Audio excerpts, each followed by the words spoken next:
There we go. I think we are officially live. Welcome back to the Bootleg TNF live stream. It took a week off for, shall we say, medical issues. EJ? If we're going to elevate it to that level, which, honestly you did, because this was not just an overnight thing. This was a No. lasting condition. 6 days. Yeah. 6 days. That was great. That was awesome. Love that. Loved every minute of that. And then, of course, we had a podcast that unfortunately, I don't want to say went in the can because we put it up on Patreon, but somebody, i.e. me, forgot to plug his mic in for that one. So, yeah, it's been a week, AJ. But we're back looking at a very healthy TNF matchup tonight. Yeah, and we're getting into the portion of the schedule where you're talking about divisional play. These games start to matter a great deal to all the teams involved. This one's no different. And I think Washington is better than a lot of people thought they were going to be this season, but it seems like that's been the case for the last 6 weeks. So I think kind of everybody's used to it. And rolling into this game, it's a huge one. If Washington wins this game, they're in the driver's seat in the NFC East. And I would say these are the two teams that most intrigue me in the NFC, right? Because we know what the Lions are. We know what the Bears are. I think we have a pretty good idea at this point of what Minnesota and what Green Bay are, respectively, their strengths, their weaknesses, etc. I look at the NFC East outside of Dallas, who's terrible, and outside of the Giants, who's terrible. But I look at these two NFC East teams as not wild cards in the sense of they'll be wild card teams. I mean wild cards in the sense of I'm not sure yet what I even think their ceiling is. Because we came into the year and I was like, I don't know about Philly. Like, they're talented, but I felt like I had a ceiling on the Eagles because of Nick Sirianni and because of everything that happened last year. And now, after seeing them over the last month and really evolve before our eyes, I'm flirting with the possibility of, like, I don't know, are the Eagles the best team in the NFC? Like, I don't think I'm ready to put a cap on them yet. Like, they're a wild card in that sense where it's like they could be back in the Super Bowl for the second time in 3 years. And Washington is a wild card in the sense of they're a year early. And every single year we get one of these teams, right, where like we have like an established timeline of growth and it's like, oh, it's not 2024, it's 2025, 2026.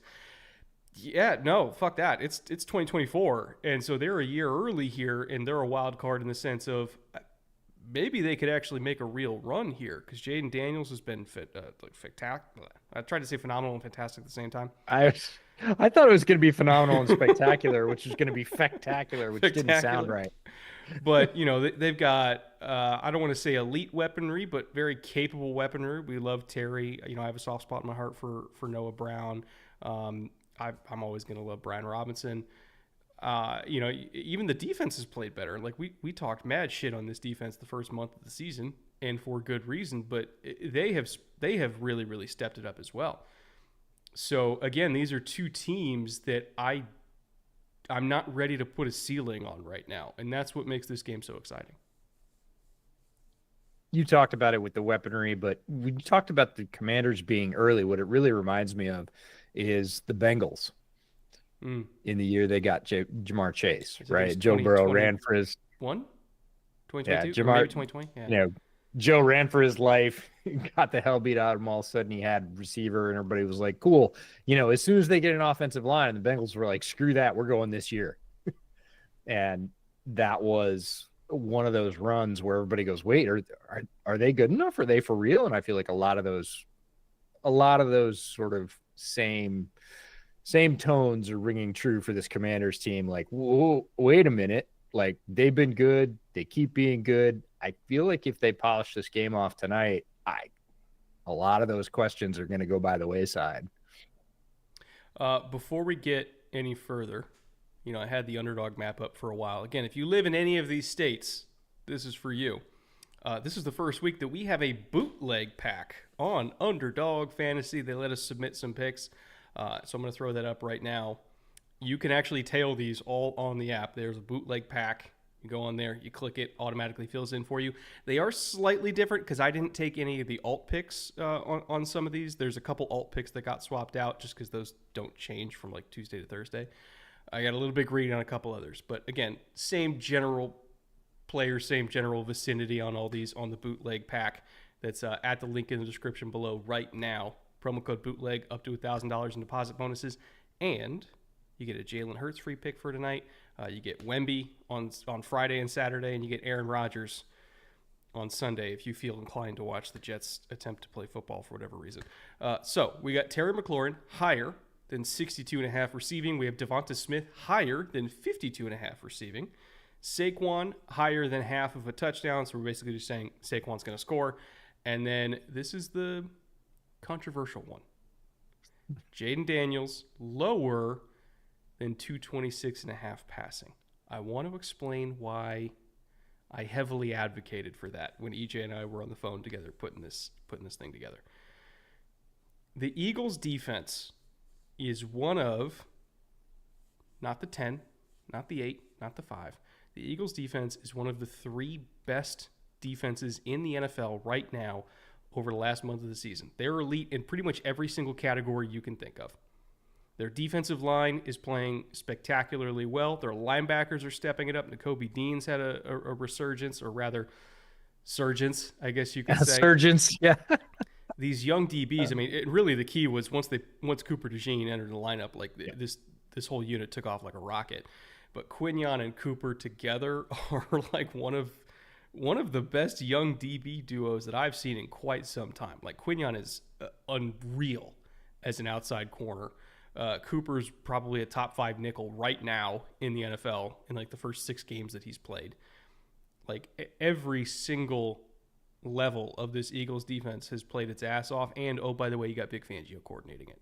So I don't feel confident about Jaden getting over 226 because the Eagles generally hold every single quarterback they face to 175 and under. So that is my reasoning for it. Again, if you guys just want to counter with, well, yeah, but Jaden Daniels, fine. You're more than welcome to do that. I would think twice against this Philly defense. Yeah, he can. We all know he can go off for more. The likelihood he does against this defense that you talked about, coordinated by Vic, but really Cooper DeJean has been the secret sauce since he came in at nickel. And since he came in, the Eagles are playing more nickel than almost anybody else in the NFL with good reason, because that is their best personnel. If you're talking about putting their best 11 on the field on defense, you can't really, in good conscience, take Cooper off right now with the way he's playing. He's creating opportunities, I would say even more so than Quinyon. Quinyon is locking people down. The one gap, or it's not even a gap, it's the one thing he needs to get better at is hanging on to the football. If he starts turning it over instead of just disrupting passes, he will be one of the 5 best corners in the league, period. He has to turn those interceptions in, but Cooper is just a demon and so physically talented. We knew that. We didn't really know where he was going to play. I remember talking with Matt Bowen in our pre-draft coverage about, is he a safety? Is he a nickel? Will they try and play him outside? Are they going to play him at returner? Like, he's just got so many skills. What are they going to do with him? Well, Vic Fangio took one look at him and said, oh, that's a nickel. I'm going to make him into a nickel. And over the first, obviously the offseason and then the first 4 or 5 weeks of the season, really got comfortable with that. And once he sort of came into that role full time, like, this defense has been lights out in the back end. And I remember when we were talking to Matt Bowen about Cooper specifically, and he obviously, Matt's always going to defend Hawkeyes, but he was saying, yes, I promise you this guy can play outside. And I was like, I get it. Like, he probably could play outside. My argument, and this was February, I think it was. Yeah. My argument back then for why I projected him as a nickel was not because I didn't think he could play outside. It was because if you have a guy who can be a top 5 nickel in the NFL, it would be dumb to put him anywhere else. Because having a top 5 nickel is a luxury that very few defenses get to have. Hell, having a nickel that you could even put in that conversation is a luxury that very few defenses get to have. Like, that is a hard spot to play. It's the hardest spot to play in the secondary. You've got 2-way goes on every single route that you got to cover. and they play more man than almost anybody because they can. You got to be involved in the run game. You got to be able to blitz. Like, that's a tough job. So, yeah, you could play him outside, but then what are you going to do at nickel? So that I think was the argument for it. I'm really happy that Philly went with that approach with DeJean, because he's just been ridiculous in there. Like, honestly, if it wasn't for the existence of Jared Verse and his own teammate, I'd probably put him, as a defensive rookie of the year frontrunner because of how good he's been. He just happens to also be playing with Quentin. Yeah, if he plays this well down the stretch, and again, the big thing for defensive backs trying to win those awards is you have to have big turnovers. They have to be pick sixes. They have to be in prime time. Like, you've got to have impact turnovers, because everybody looks at the sack numbers that Jared Verse is putting up and how that affects the game. And you can lock receivers down and let them have nothing all year long, but the absence of something doesn't much win you an award. It should, but it doesn't. You've got to create opportunities for your offense with those turnovers. And if he starts forcing fumbles, because again, as you said, nickelback, you're coming forward in the run fit. He's a big guy. He's not a small nickel at all. And, he forces a couple fumbles, picks off a couple passes, maybe runs one back in prime time for a touchdown, and he'll be on the ballot for sure. I want to get to a couple of these super chats before the game starts in about 20 minutes or so. Mono for 2 years. Thank you, Mono. Why is the cornerback market stuck/stagnant? This is a really loaded question, because there's a bunch of different reasons, right? And it's basically like, why are top corners not getting their salaries accelerated at the same rate year after year as receiver, quarterback, etc.? You could argue that corners, next to running back, the most underpaid position, and honestly maybe the most underpaid position in football. Here's why. Primes for corners are very, very short. Maybe even shorter than running back. Not in the sense that, like, guys can start for a while, but I'm talking like truly will be top 5 lockdown, maybe even top 10 quality corners. There's very few guys that can play at that level for more than like 3 years in a row. Like, it's pretty rare. Like, even Jalen Ramsey, when's the last time we consensus considered Jalen Ramsey a top 5 corner? Probably the Super Bowl year, 2021, right? Yeah, been a bit. He got drafted in 2016. He was great early. So 5 years. Jalen Ramsey, one of the best corner prospects we've seen in the last 20 years, had a 5-year window where he was excellent. And then he started to tail. He's still a solid, very quality player. He's not what he was in Jacksonville and certainly early on in his Rams tenure. And so, we talk about running back shelf life, like, oh, yeah, they get to 30 and they fall off. Like, corners get to 28 and they fall off. So it's pretty risky to pay one a lot of money. Certainly to have more than 2 years guaranteed. Again, when we did our episode about how teams win close games, we brought up a study that was done by the National Institute of Health that 41% on average NFL players get hurt every single year and miss games. DB is the position that gets impacted the most. Not receiver, not quarterback, not offensive line, not running back, DB. DBs get hurt. So when you combine short primes, high injury rate, higher than any other position group, and the fact that there's just a million of them, like, there's a lot of DBs. It's hard to find like the top 5 corner. Like, those are almost impossible. But you can find starting caliber corners in a lot of different ways, just like you can find starting caliber running backs in a lot of different ways. But I'll tell you what, there's a lot more great older running backs in the NFL right now than great older corners. That's why they don't get paid. Yeah, the injury stat that we brought up in that how teams win was fascinating, but you look at, even corners, and this happens every year in the NFL. You look at corners that were amazing last year and they haven't done anything this year. Sometimes that's injury. Well, that still means they're not on the field for their team. It is unfair and unfortunate, but it's also a fact for teams like the Cowboys that guys that they were counting on last year are playing 0 snaps for them this year, and they are feeling it. And if you tie up a lot of money in that position, you're stuck. You don't have a lot of options in terms of going out and trying to sign a veteran corner, or, you're just basically hoping that your scouts are good enough to get a lower round corner, which is, as you mentioned, very possible. Chargers did it this year.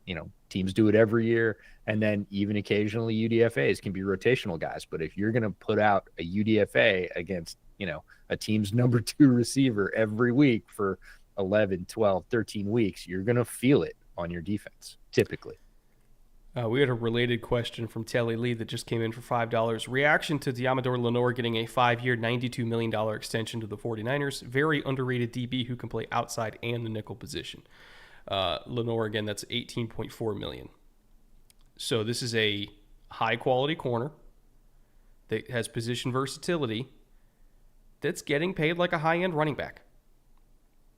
Again, top of the market at running back, but like it's not advancing past that shit. And that's what people are talking about, right? Is like you would think that because it's a passing league and how important corners are, you would think that like a young position versatile corner that's 25 would get more than, Christian McCaffrey.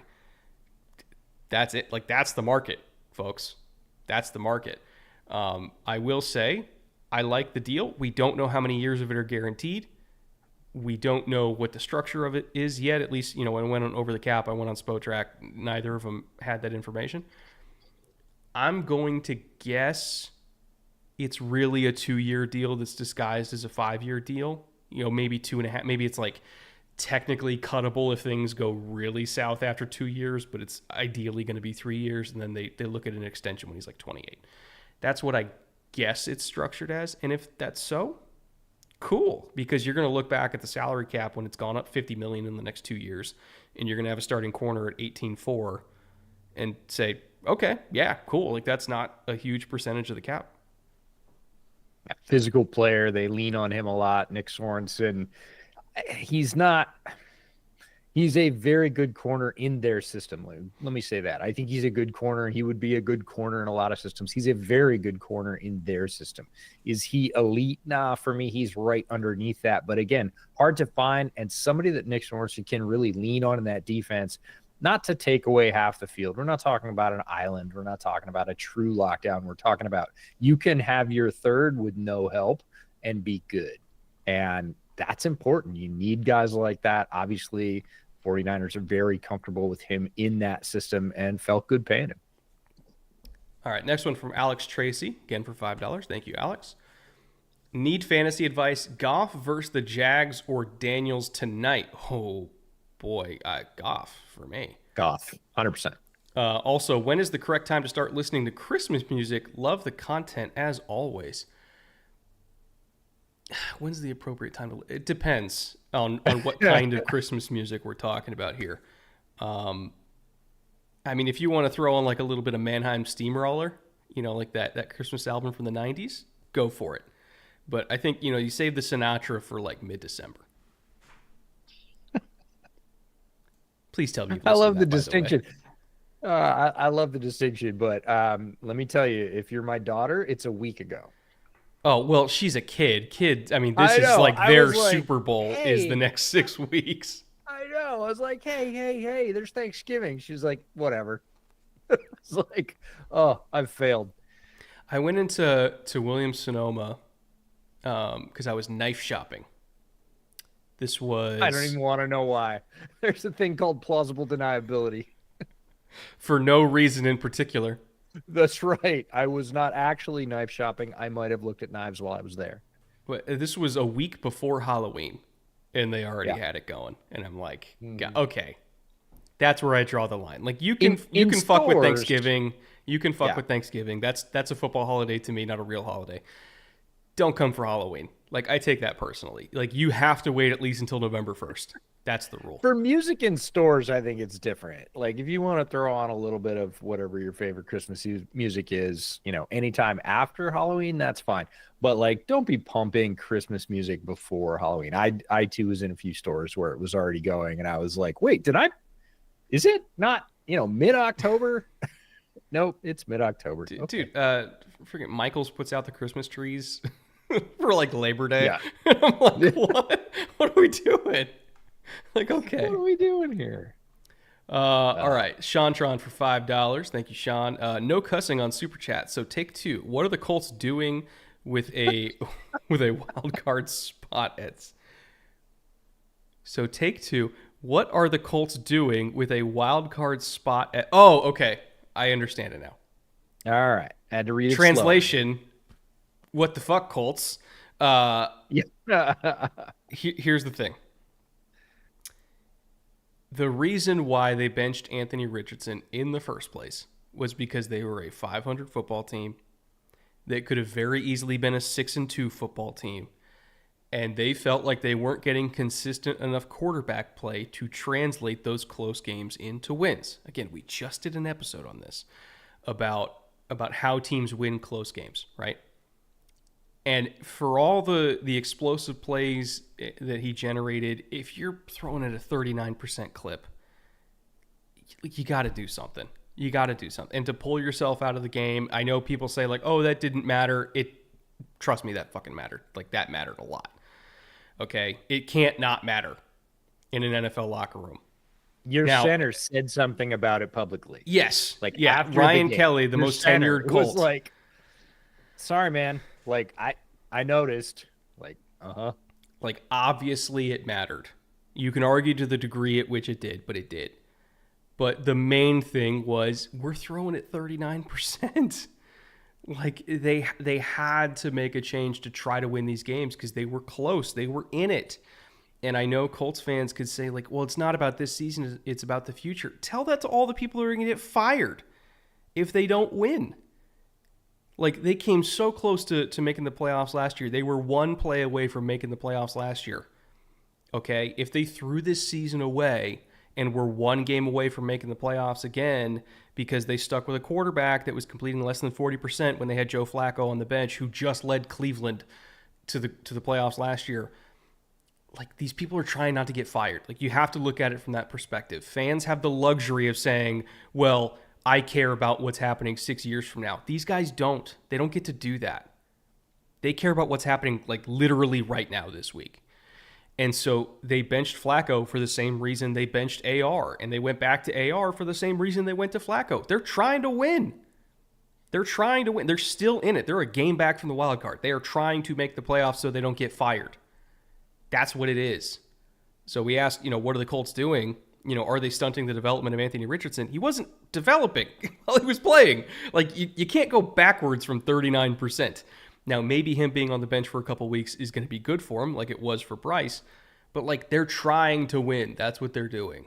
And I don't understand why people are shitting on Steichen for that, as if this is not a guy who's trying not to get fired. That's what it is. You got to do the best you could do, and this is a competitive football team, but Anthony Richardson, I think the biggest thing you said was not developing on the football field. He was, if anything, regressing a little bit, struggling, pushing, pressing, whatever term you want to use. It was not working. We saw Bryce, have a forced break as well and came back looking like a very functional quarterback. Is he elite? No, he's not. Is he middle of the pack? He is right now. If you've watched the last several Panthers games, Bryce looks like a completely different quarterback, and he needed that.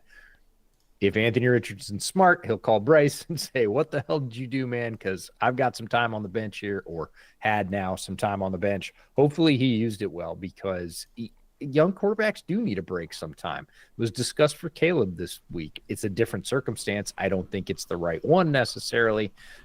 Every situation's a little bit different, but it's not the end. Somebody asked us last week, do you think Anthony Richardson's done? No, he's not done. He wasn't done when he got benched. Like, he was going to come back. Improve. Yeah, he's got to improve. There is no guarantee that he's going to play. It's a meritocracy, and if you're throwing at 39%, it's the not for long league. But does he have potential? Sure. Does he have a chance to improve? He does. Just look at Bryce. Everybody said Bryce is done, D-U-N, done, forget it, cooked. He's not the guy. Takes, a 4-week break, comes back, looks like a functional quarterback. It is possible. I'm not saying that's what's going to happen, but the Colts are just trying to win these games. They're a functional roster, and there's a question a little farther on down from Eric Siliak for $2 that pins on it as well. opinion on Ballard as a GM, because Ballard's trying not to get fired too, because his seat is warm. I would not say hot, but it is warm. And he doesn't have years to pitch. Like his whole thing was kick the quarterback decision can down the road and then finally make it. Well, that was AR. If AR doesn't work and truly bombs out, well, he's gone. Ballard's getting fired. Yeah. And even then, he still might get fired anyway. It's true. He might, but it's a guarantee or a possible. If you're a GM, you're shooting for the possible. Like, I have a possibility that I can survive. So you're telling me there's a chance. That's right. If AR plays averagely, you might get to keep being the GM of the Colts. Hendog 1000 for $10. Thank you, Hendog. Welcome back. Good evening, gentlemen. NFC East tonight. Let's go Devonta Smith. What's to drink? Breaking out the Elijah Craig 128 proof private barrel tonight. Hot. I swear to God, Hendog always drinks like everything has to be at least 120. Like it's gas. There's no room for a normal whiskey in his glass. No, straight gas, and we appreciate you, Hendog. That's I've had Elijah Craig 128. It's hot. Like, it's good, but yeah, look out. Not very much, and I'll have mine over ice, thanks, because that stuff comes out of the bottle warm. Well, I did a little bit of midday drinking today while I was working, so I'm just coffee tonight for me. I think I used up my allotment of alcohol. Yeah, for the day. I too had a beer for lunch because you and I started pretty early this morning recording the episode that's going to come out later this week. And then I went to Publishing Bear Era. And then I was like, the only break I had today was about 2 hours for lunch. So I went over to local pub and, had them make me a sandwich and had a beer while I did it. But yeah, it's LaCroix for me. If the game gets out of hand as usual, hey, there's probably some tequila upstairs. Sure. I reserve the right to adjust. That's right. If the game is bad. Echo Warrior for $20. Thank you once again, Echo. Welcome back as well. Sup, guys? Would love your take on the Indy AR situation and what to expect from AR going forward. Also, what are y'all drinking tonight? Love the content, gents. Keep up the great. Wow. Well, again, bingo. Bingo. Coffee yep. for him. LaCroix for EJ. Potentially something way stronger tonight. Again, reiterating on AR, I had a very high grade on him coming out. Like, very high. I was one of the people who was like, cool, gung-ho, AR, 4th overall. Yes, 100%. I still believe that he can get there. When he got benched, I did not think it was forever. I just thought it's a temporary thing to try to win some ball games. Whether it was for the rest of the season or only a month, I was like, by 2025, he's still going to be playing again because they invested a lot into him. He's a good kid. He's ultra talented. It just wasn't ready, right? I still think there is a possibility that he ascends to become what we think is possible. The possibility is a smaller percent chance than what I thought 2 months ago, but it's not zero, right? No. So as long as it's not zero, like Trey Lance, 0 at this point. As long as it's not 0, I'm still having hope for him for 2025. But now it was like a 50% back in September, where I was like, I think he's going to become that. I think he's going to become one of those like aliens that dominates the AFC. It was about 50% then. I'm probably like 25% now. Is that super optimistic? No, but it's still possible. He can do it. It's actually not the stratospheric plays that he has to make to be a good quarterback. He has to neck it down a little bit. And, Caleb came out at the beginning of this year and they had him bombing down the field in the first 3 games. It was terrible. He hit almost none of them. He had like 1 out of 15 or something. And they went, okay, we're going to rein it in a little bit. And then the good stretch of games he had against the Panthers and the Jaguars was a much more manageable piece of offense. Well, the manageable pieces of offense that Steichen's given AR, he's terrible. Mm-hmm. He's not hitting screens and flares and little hooks and crossers and stuff that he needs to hit to move the offense. I know it feels pedestrian. That's the foundational stuff he's got to do. And if he goes back to basics, I know it sounds like, the most duh thing in the world, but every quarterback coach from high school, college, whatever, when somebody's struggling, it's like, all right, we're going to do drops. We're going to do footwork. We're going to do shoulder angle. We're going to do basics so that you can have repeatable accuracy on what we're going to call, meat and potatoes throws. And if they can get AR to settle enough physically and mentally to do that stuff, the rest of that game is there. If he needs to take off and run over some defensive back, that's always going to be there. If he needs to whip it one-handed with a linebacker around his waist 70 yards down the field, that's always going to be there. But if you can't do all the other stuff, we're never going to get to see. Opening play here. Eagles starting with the ball.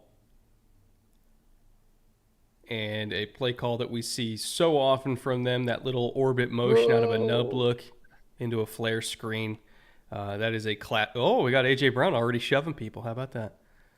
Yeah, that's right. This is the Emmanuel Forbes apocalypse week. Forgot about that. A little bit, but we also see the Commanders missing a couple of easy tackles there. That could have been a 2-yard gain, very, very manageably for the Commanders. That would have been nice.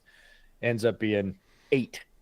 And if they keep that up, they're going to have trouble keeping pace with this Eagles offense tonight. Got to tackle. A little bit of a YY wing look. Nothing really downfield. I really like that Prime Vision, by the way, has changed their camera angle from being super wide to just now being the end zone angle, like the high end zone angle. So much better. It's honestly the best way to watch a football game I've ever seen, other than, watching us talk over it. Of course. Couldn't go without that. All right. Bear look on 3rd and 2, and they just fucking maul them. Oh, my God. Yeah. Talk about vertical displacement. They got 3 yards of movement there. Yeah, there no smoke and mirrors there. They lined up, tight formation. They were coming. This is Dickerson. Yeah, Dickerson's really hurt. He couldn't even get up. That's not good. No, don't love that. Knee, I think. Maybe. Knee or ankle. He's walking really gingerly on that. Uh-oh. Oh, yeah. Don't love it. All right. What happened? Oh, or it might have been ankle. No, Armstrong rolled him over. Not on purpose. The knee and ankle, that's a lot of stretch. That's just leg. Yeah, he got folded up. See, that could be a disaster for them because Dickerson is a major part of the tush push. Over 80% of the time when they run the tush push, it's to the left behind Dickerson and Mailata. So I'm curious to see how Tyler Steen is going to be able to fill in for that. Yeah, Tyler Steen was one of our guys. Very toolsy player coming out of college, but was raw. And we thought, again, as we normally do, if you land with Jeff Stoutland, that's the best possible place for a very toolsy player. And again, he wouldn't have landed there if Stoutland didn't like what he saw on tape. So he's had a couple years worth of development. Got pretty good push there. Well, him and Mailata just blasted somebody 5 yards off the ball together, so there's that. Yep. We'll do a block. It's a way to get a guy in the game. Look at old warhorse Bobby Wagner. Let's go. Yeah, old is starting to be the operative word. For the last couple of years, people were saying he was old, but he was still playing at a very high level. Yeah, he got deked in the hole last week in a way that I haven't seen Bobby Wagner get deked in 8 years. So I think it might be catching up. The veteran leadership is great. Obviously, the pre-snap recognition is still amazing, but the physical tools are not what they once were, that's for sure. Yeah, if you want him to move side to side, that's your own fault. It's go forward, Bobby. Yeah, 2 years go ago, kill. he could still do it, though. And everybody was like, it's over. Even when he went to the Rams initially, everybody's like, nah. He played the lights out with the Rams. He was so freaking good that year. And even in his first year back with the Hawks, look, you don't want him covering a fast tight end, but, did you ever really? But in the tackle box, he was still elite. He's a tackling machine. It looks like that's starting to slip a little bit this year. Well, maybe a lot this year. Boy, I'll tell you what. I mean, Oh man, what a catch! Commanders have played quarters and cover 2 on pretty much every single snap so far, and there hasn't been a lot of open receivers. Watch this catch by Brown.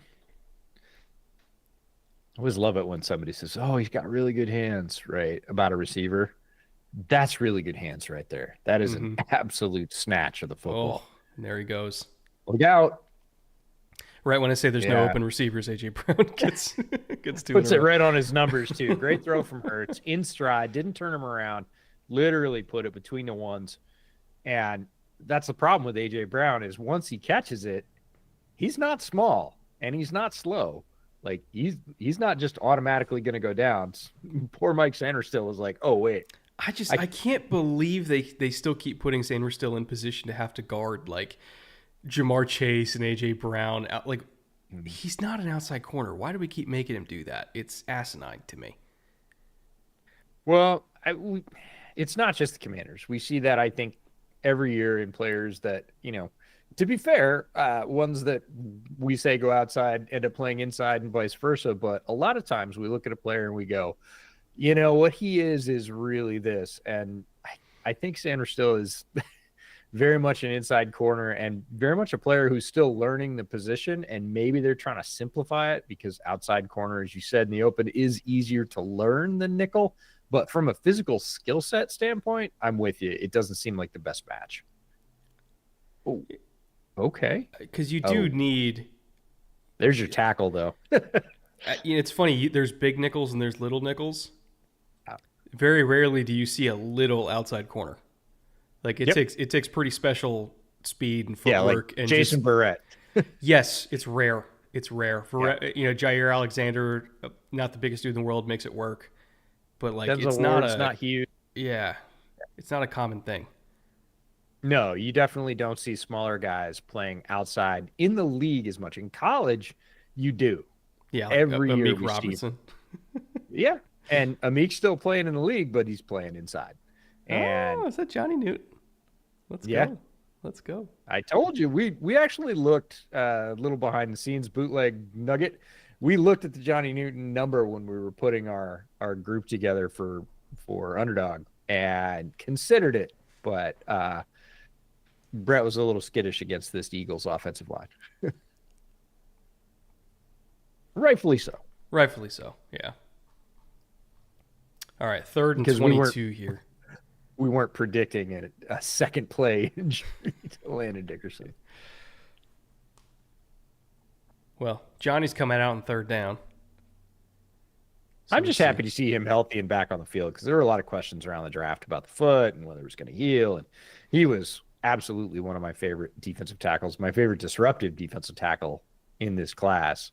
And really good to see him out there. I'm sure the Commanders are extremely glad that they're getting that contribution. So let's see what we got here. They're just running into it to try to get an easier field goal, which is probably the correct call. And they got it. Jack Hunter for £5. Thank you, Jack. Good morning to you, by the way. It is, hold on, doing the math. 9 hours ahead of me. 2:30? 2:30 a.m. over there in England, I think, right? Morning, both. Glad to have you both back. Was wondering if you could extol Quentin Johnston's virtues a little. He's been solid to little fanfare. I think it's the to little fanfare part, I think, is because he probably has more touchdowns on busted coverages than like anybody else this year. But it doesn't mean he hasn't been solid. He missed it. Oh, he hooked it. Oh, no. That was a clean look, too. I don't know. Yeah. The hold looked solid. I will say for Quentin, that last touchdown he had against Cleveland, we started to see his physical gifts show up on that one, which I know he just caught the ball and he ran straight. But like, if we're talking about erasing, that's what he does, right? But if we're talking about erasing pursuit angles, if I recall correctly, Next Gen Stats had him at 13 yards over expected in terms of yards after catch on that play, because typically, based on the position of the nearest defender and angle and speed and everything like that, typically you expect somebody to get caught. And he didn't get caught. So, like, again, if you're just giving him open looks where he can catch and run, whether it's 5 yards down the field or 30 yards down the field, like, he is so physically gifted that he can pay off every touch that he gets with a big play, or at least a lot of touches he gets with a big play. It's just about finding ways to give him those touches, because he's not going to win on his own typically, like against tight man. Like, he's not a guy who's going to beat tight man coverage. I was hoping he would be coming out of TCU because he did it at TCU and then he just didn't do it in the NFL. Again, I'm not expecting him to be like a man beater. That's Ladd's job. But again, if we're talking about a guy who is big and strong and fast, and if it's 3rd and 2 and we're dialing up a shield screen, that's going to be QJ. You know, if we're giving him a bubble screen and saying take off, that's going to be QJ. If we're running an alert go down the field where if the safety's too late, Justin can rip it and trust him to get 60 yards out of it. That's QJ's role. He's a complementary receiver, but he's been successful this year as a complementary receiver. They're not trying to make him a 1 because he's not going to be, but could he be like a Noah Brown type of number 3, number 4? Absolutely. And that's fine with me. They'll get their number 1 later. He's certainly been more fun to watch this year than any time previously in his career. And I think that has something to do with Roman and the staff understanding his limitations and not trying to make him do things that he's not necessarily good at, which was not the case for the past couple of years. They were saying, what do we have here? Let's run him through as many possible variants as we can in the offense. And he didn't really look good in any of them. I think they, again, sort of found the ones they like and said, all right, you're going to do these. And when you do these well, we might expand your role, but not before. And I think that's the proper approach for a guy in his situation. And again, I'm glad they're getting something out of that pick because it sure didn't look like that when it started off. Speaking of Noah Brown, he's on the field right now. Jaden's first action against this vaunted Eagles defense. Let's see what he's got. To a former Charger. One of multiple in this game, I think, actually. No. Who's played very well. This is Austin Eckler we're talking about, and very nice to see him bounce back. I don't think he was fully healthy last year. He said he was, as all players do, but he sure didn't look it. This year, he's definitely got more pop. He is, again, a two-way player. We saw him right, on the first play with a nice little swing catch. He's run the ball pretty well. They don't have to lean on him because they have Brian Robinson to be the workhorse. He can take 55, 60% of the snaps. Austin come in, take 20 to 30, and they can spread the rest around. And it's a really good role for him, and he looks re-energized to me. He looks like he's having fun playing football again. Quarters look from the Eagles. Do they bring it, though? No, they only brought 4. Oh, dangerous throw for Jaden. Is that Zach? Yep. Was that Zack Baun? It sure was. So they were showing like they were going to bring 6, and then they backed out of it. And, oh, my God, look at that zone drop from Zack Baun.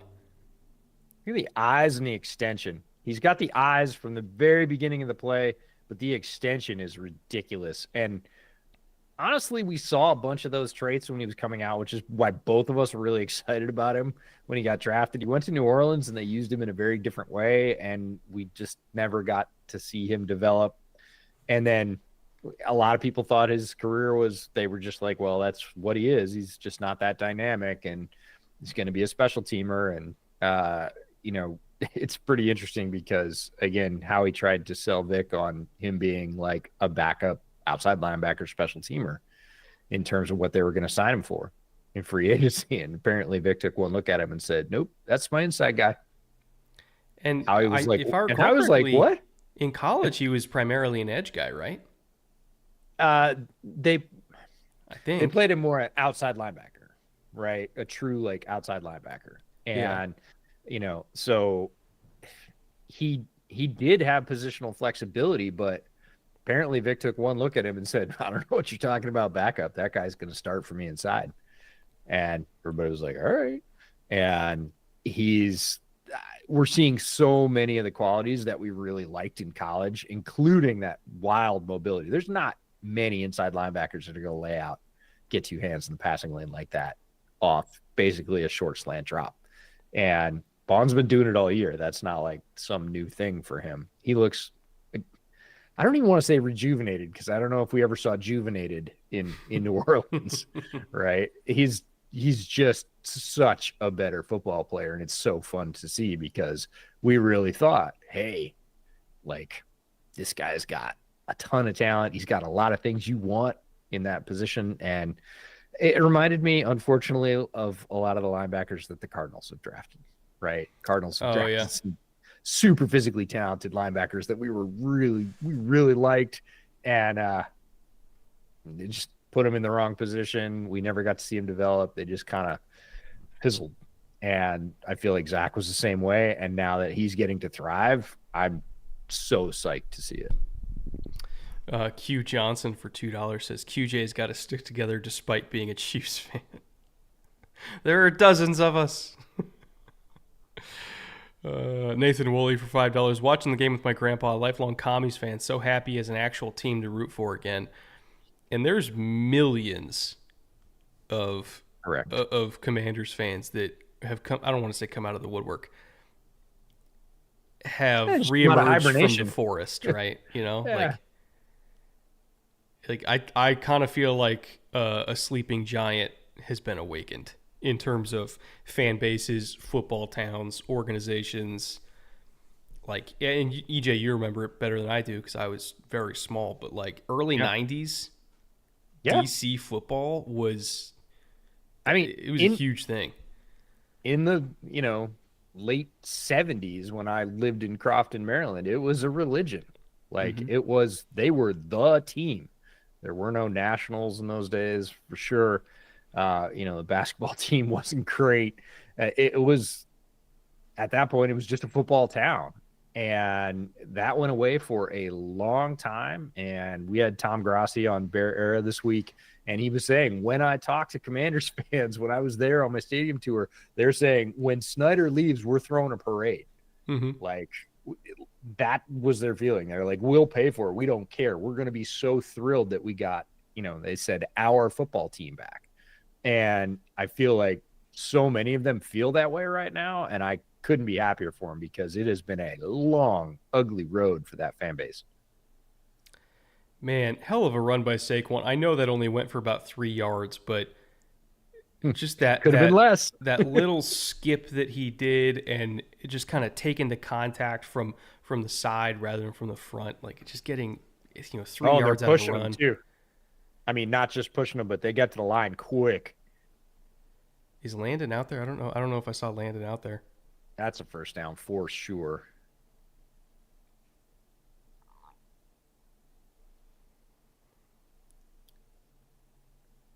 While we're waiting on that measurement, Dane B for $5, not going the Johnny Wilson touchdown this week. Brett, what happened to the bold wide receiver fives getting touchdown predictions? Hey, for shame. I pitched Jahan Dotson revenge game TD, and EJ shot it down. Thank you very much.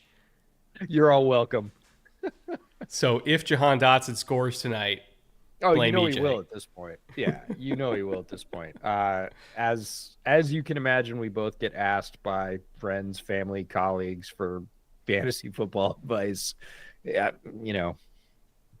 front, right, and center. And we were having a conversation with another content creator, and they were asking us about a wide receiver, duel. Who should I pick? This guy, that guy. I said the other guy. Of course, Ricky Pearsall was the other guy. And as soon as he scored, I texted him and I said, you knew that was coming as soon as I said go away from him, right? He was like, yeah, I knew. Ricky Pearsall's first touchdown in the NFL, by the way. Which was just a great moment. Also, don't mind me. I'm feeding my cat who started begging for dinner. Here, bud. What's up, little? Anyways, thanks for the super chat, Dane. We appreciate it. All right, 3rd and 8 from deep in their own territory. So this is not, if it's anything more than a 4th and 2, I don't anticipate they're going to go for it. So they need at least 6 yards here. And when we have coverage predictions popping up, very nice. Got him. Oh yeah, no, that almost looked like they set that up. Well, yeah, because the thing that's happened with Jaylen for a long time now, and this has been the book on him, is if you get into his blind spot, if you intentionally rush really deep into the pocket And reverse. and then wait for him to retrace, because like you're not going to go through Lane Johnson. Like I literally did a whole episode this week about how you're not going to go through Lane Johnson. So the only way, if you're going to rush off that edge to get something off that edge, is to just take Lane super deep, like really, really deep, and then make Jaylen come to you by trying to like put the bait in that little B gap and say, go ahead, step up, you know? You're making an alley for him to run through, and Luvu very much looked like that was exactly the plan on tape because all he was doing was keeping himself free from Lane. Right? He just didn't want to get clamped down. He just wanted to keep distance. He's like, okay, it's almost like a jab step in basketball, right? It's just more elongated. I'm going to go deep, and then I'm going to make sure I can get back up the field because he's going to take the bait to step up to this clear alley that we've created, and I'm quick enough to catch him because I'm already moving that way. It's like plant and drive. There was no like, okay, I'm just going to hang out here. It was, I need to get deep enough to basically make that look good for a second and then close it off. And both defenders closed it off. So I wouldn't doubt that they talked about that in meetings this week very specifically. Mark Kreutzer for $5. Welcome back, Mark. If the Colts are wanting a toolsy quarterback without breaking the bank or relying on this uninspiring draft class, ... Fields in free agency, ? Ooh. I don't think Flacco's going to be on the team in 2025. Yeah. You could talk me into it because at minimum, your run game stays the same, right? Sure. So, like, you could talk me into that. The real question is, what's the price? You know, like, are we talking 10 million? Are we talking 8 million? Yeah, I think it's price and expectation too, right? Because price is one thing. Expectation is, what do you really expect him to do? That roster's pretty well built with skill position talent. The offensive line's okay. So if you're looking to have a quarterback who's going to get you over the hump, I'm not so sure you can sell me on Fields to do that right now. To sort of maintain and, you know, keep you in ball games, win you a few. It almost seems like aiming for 500, like, and I don't mean 500 in your overall record because nothing's that certain, but like we're gonna position ourselves right down the middle to, like you said, maintain the run game, get a few passing plays. We hope there's some explosives in there. Do we really think, especially in our division, he's going to keep us competitive to get to a wild card? We would need some breaks for that to happen. Feels like the approach you would be taking to go pursue Justin as the number one. Henry Woodmansey for $5. Thank you, Henry. Go Commies tonight. I think we played well against the Steelers, but left some stuff on the board. What can we do to get back to Jayden type efficient football? You know, when we looked at Jayden early on in the season, there was a pretty hefty percentage of their offense that was speaking of manufactured throws, getting a bunch of yards. Look at Austin Eckler go. It was this kind of stuff, though, right? It was hitting guys in the flat. Oh, a little bit of a fight. Okay. Yeah. Tyler Biotish is not getting into it. He is familiar with this division. Oh, man. Now he's talking shit to Jalen Carter. Oh, yeah. All right, look at the position. Look at the accuracy of this screen. Look where it hits him. Well, no, he's exceptional at that, right? It's setting guys up for yards after the catch. And that was what we talked about in the first 5-6 weeks of the year. It was the manufactured touches. It was the screens. It was that kind of stuff. Plus the mobility that would keep these drives going. Oh, they started like 11 out of 11 on fourth down, right, to start the year. But it was a lot of the other stuff. If you take away the manufactured stuff and you made him sit back there, and I'm trying to say this because there's a lot of like false narratives about him, but if you made him play like Matthew Stafford, he wasn't ready to play like Matthew Stafford. How about that, right? Where you're sitting there, you're under duress, and like you're going through the front side. Oh my God, Brian Robinson. Whoa. Did he get it? Almost. He got down to the one. But like, you know, in terms of sitting there in the pocket, nothing there front side, rip the backside dig, like it wasn't like that wasn't his thing yet. It was again, the offense wasn't fake, but it was friendly. And then we started to see teams kind of take away the friendly shit and make Jayden, you know, do the hard shit.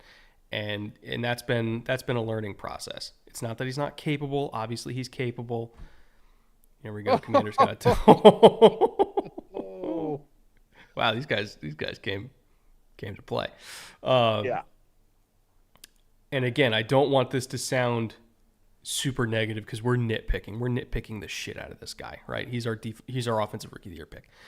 But if it wasn't a go ball down the sidelines or a manufactured throw, the efficiency, the completion percentage, the yards per attempt, they all drop like a rock, right? So that's been kind of the goal of the last month, is to get Jayden Daniels comfortable with all the other stuff, right? To increase his aptitude for throwing over the middle, which it's already better than it was at LSU, but again, like we have to make our living on that.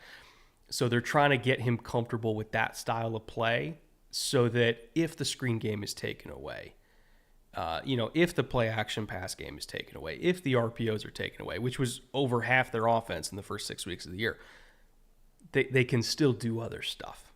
They're getting there. They're not all the way there yet, but they're getting there.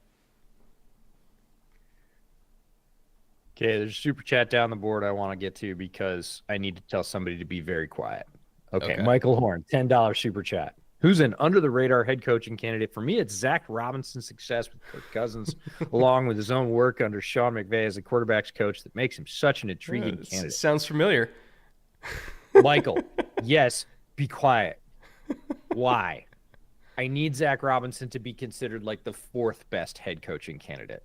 Because if he's the best head coaching candidate, he won't end up in Chicago. If he's the fourth or fifth, he might actually, and I love that fit. Full disclosure, I know somebody that knows Zach, that met him a long time ago and has followed his career, and they talk probably 2-3 times a week. And so I've got some insight on Zach, and I need everybody to be quiet about Zach Robinson. Just pretend that it's all the skill talent on the Falcons. Don't say anything about Zach, because then the Bears will think, oh, really? He's not that good. And they'll hire him, and that's the only way the Bears can get out of that cycle. Do I also know this person? Do you know this person? Yes, you know this person. I don't know that you know that they know Zach, if that makes sense.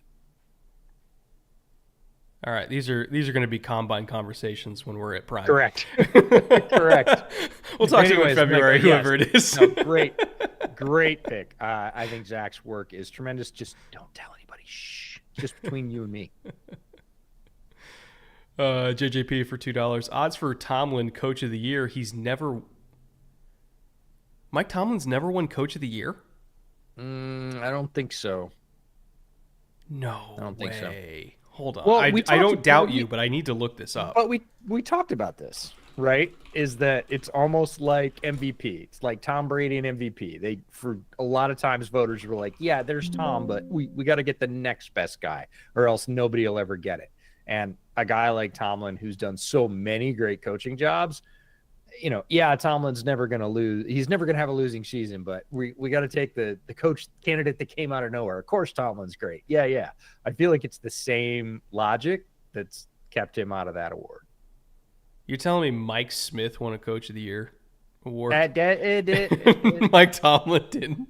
Fucking Nagy won one, and Mike Tomlin didn't. It's fair. Not saying it's fair or correct. I'm saying I feel like that's the logic that got us here. What the fuck? Oh my God. Uh-oh. Almost a big return there.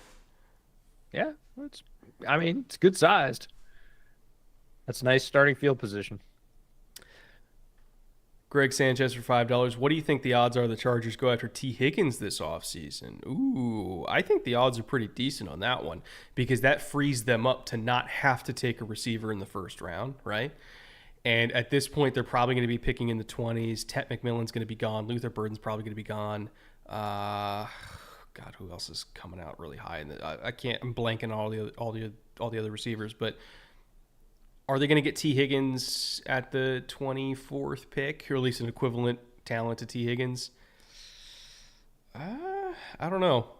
Like, I could see them doing that just to patch a hole so that they can go into the draft as free as possible.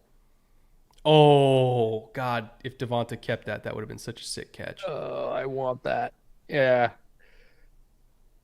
Usually more sure-handed than that. I would have expected him to pull that in, but, not necessarily the easiest the way he was leaning back. But, again, I would expect him 9 times out of 10 to catch that ball. What is it? Another great super chat. Bots in the chat tonight. Like, the game's free on Twitch. Why are there so many bots? The game's free on Twitch. This one's from Ryan Singleton for $4.99. Thank you, Ryan. Speaking of great inside linebackers this season, how about Dan Henley? Yes, we need to talk about Dan Henley because nobody's talking about Dan Henley. And we talked a lot about him when he was coming out of Wazoo. He has developed very quietly or subtly or beneath the radar or because nobody says his name. It was about 2 weeks ago. I was like, oh, whatever happened to Dan Henley? And I watched a little tape and I was like, holy crap, a lot happened to Dan Henley. He's playing really, really good football. Had that potential coming out, but potential was not necessarily realized. Really glad you brought it up, Ryan. If you are a fan of inside linebacker play, go watch some Dan Henley tape. He is flying around and he is tackling in a way that he has not previously. He has toughened up. He made a lot of tackles with speed and agility. He's put some bricks in the pants, and that combination, because he hasn't lost any speed, that combination makes him, I would say, one of the most underrated young inside linebackers in the league. 54 solo tackles this year. That is 7th in the NFL. Yeah. He's awesome. He's beasting. Oh, what was that? Looked like a PBU. Except it was an offensive player. In terms of total tackles, by the way, he's 13th, tied with, coming into this game, Bobby Wagner. How about that? Yeah, and if you're anywhere near Bobby Wagner in total tackles numbers ever, you're doing real, real well because Bobby Wagner's a Hall of Famer. Well, especially because Bobby has now reached that point in his career. And every 10-plus year linebacker always gets to this point in their career where, those scorekeepers, when they look at the pile and they're like, who do I assign this tackle to? Hold on. Was Bobby in the stadium? Yeah. Give it to 54. How about that, right? You're saying it's the Jordan rules for tackles? Ray Lewis got it. Urlacher got it. Brooks. For sure. I mean, I would even say Levante. Levante started getting it around year 5. Yeah, he's here. He's probably in the pile somewhere. Probably am. Oh, is this first flag of the night? I think so. Well, not bad. Almost an entire quarter without a flag, NFL fans. Celebrate that. At least accept it. I think there might have been one that got picked up, but yeah.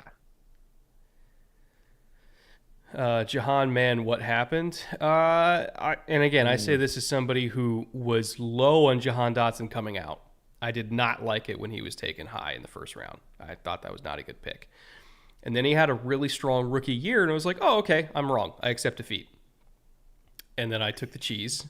Going into year 2, I was like, hey, I like what I saw on tape. Jahan Dotson, rocket ship, let's go. And then he promptly turned into what I saw at Penn State, which is somebody who is not remotely physical enough to survive as an NFL receiver. Now, he made it work as a rookie. I don't know what changed specifically that year to make it work as a rookie, but he had issues with physicality at Penn State. He's got issues at physicality now, and I would argue it's even worse now than it was at Penn State. Like, you give him any ounce of resistance, and he folds. So that's why he got traded. He's not physical enough to survive.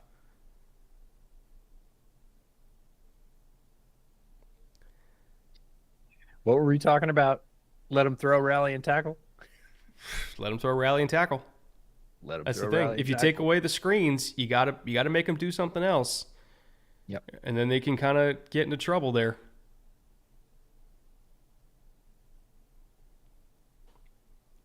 And again, it's not that Jayden can't do it. We always have to. It's not that he can't. It's that we want to see him do it more.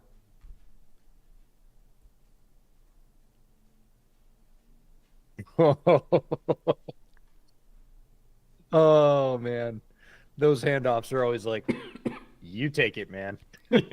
Like you go get the hit. We could, either one of us could do this, but this is what you get paid for. Go. They for expect it. one of us in the wreckage, brother.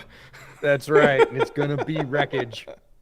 It's gonna be wreckage. Oh man, I feel like they're gonna have to unlock Jayden's legs a little bit to crack some seams in this defense, because they are playing the pocket options perfectly. They are making, you're seeing Jayden calm feet, go through his reads, nothing, going to check down. They're rallying and tackling. Like, here we go. Again, they got so much range on the second level with Dean and Baun. Like, those guys are killers. Like you can't rely on the type of offense that got them going in the first month of the season. Like, there's too much range here. You have to throw it past the sticks, or you're not going to advance the ball. Look at how much space he's looking at in the middle of the field. I would have taken off too if I had his skills. Now, that's a huge stretch because I never ran half as well as Jayden does, but he was looking at a big green space. This is a camera angle I haven't seen before from behind the returner. That's cool. Oh. Whoa. Hold on. I need to text Sam right now and say, keep doing that. Yeah. I think most things Sam tries on the broadcast or gets through to the actual broadcast. Like, I can't think of one we've seen so far that we've been like, no, Sam, stop doing that. It's gross. Like, it's always the other. It's always like, that's really cool. Do more of that. There. I always love giving him feedback in the middle of when he's trying to work. It's a perfect time to do it. He's not doing anything right now. I'll ask for fantasy advice. Kel for $5. Do you think Josh Allen can surpass Thurman Thomas for Buffalo's rushing TD franchise record, 65 this year, or will it be next year? What's Josh at right now? I don't know. How many does he have? 58, 59, right? That's where he's at? I don't know. Chat, tell me what Josh Allen's number is, and then I'll tell you if he can surpass Thurman. I think he's got 5 more in him this year for the regular season. Nice patient run there.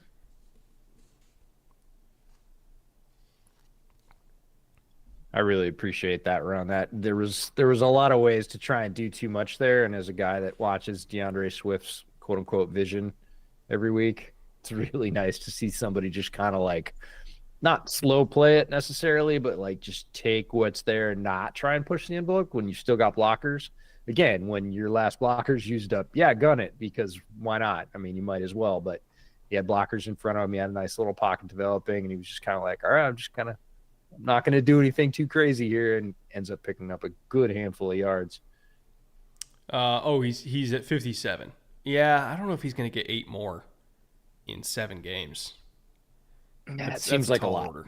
That's a tall order. That seems like a lot, which I'm totally fine with, because as a huge Thurman Thomas fan, he can have that record for a little bit longer.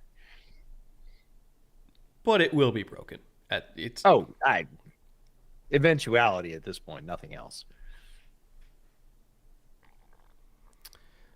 Let me see what I've missed here. Jay Cornett for $5. Thank you, Jay. First stream I've been able to catch this year. Missed you all dearly.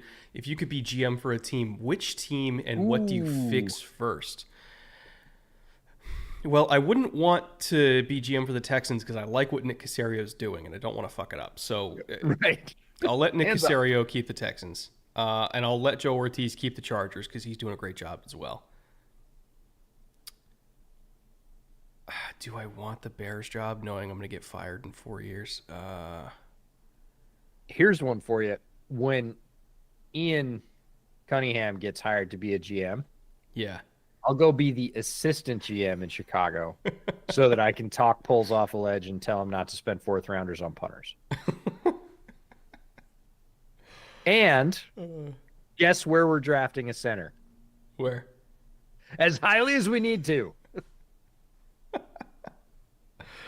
I think I would want to attach myself to a head coach that's like just always gonna have us in competitive situations so that I can just have job security forever. So how about I'll go to Pittsburgh. I'll take Omar Khan's job. You take Omar Khan's job. You could go take Eric Costa's job. With the other Harbaugh, who's been around. One of the longest tenured coaches in the NFL at this point. And I mean, it feels like they'd be teaching you a lot of your job, right? As good as you are at looking at players and whatever else, they'd be saying, no, this is the way we do it. Trust me, it works. Look here. You're like, oh yeah, your roster's been great for like 15 years. Okay, sure. I'll do it your way. It would be a little bit more interesting. I think the Jaguars job would be really interesting if Trent Baalke moves on.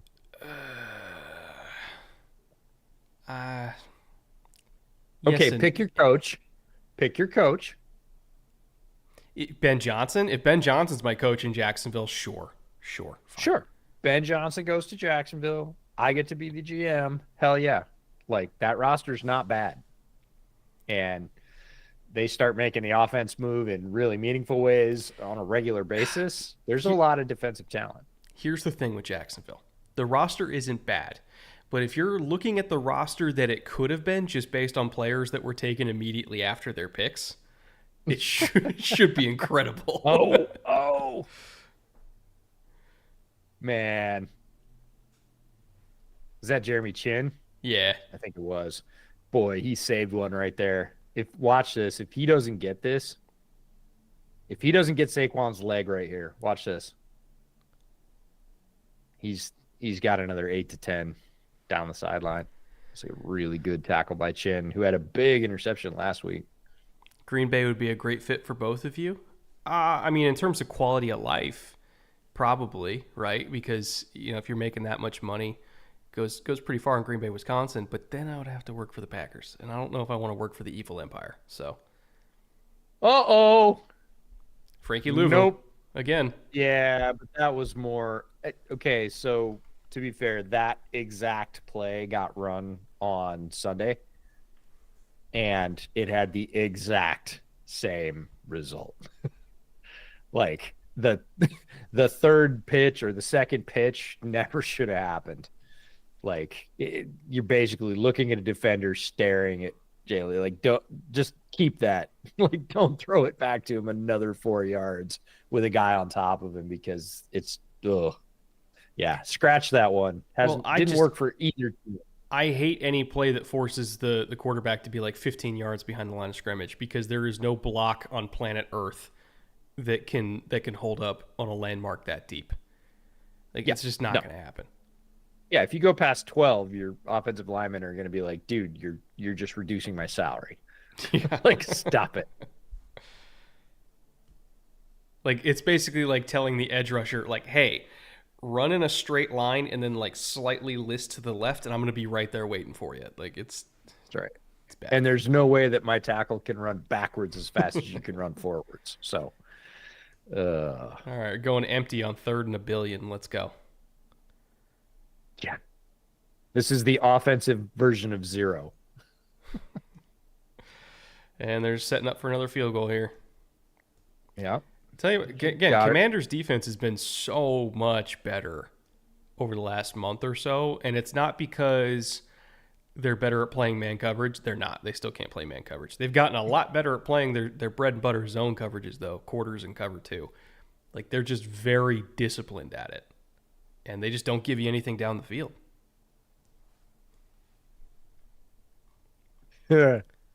Echo Warrior for $9.99. Echo, you're killing me here. Just saw this. If I told y'all before the 2023 season. No! He hooked it again? He hooked it again. Okay. Oh, fuck. They don't have any snow. They're just going to throw batteries. Buddy.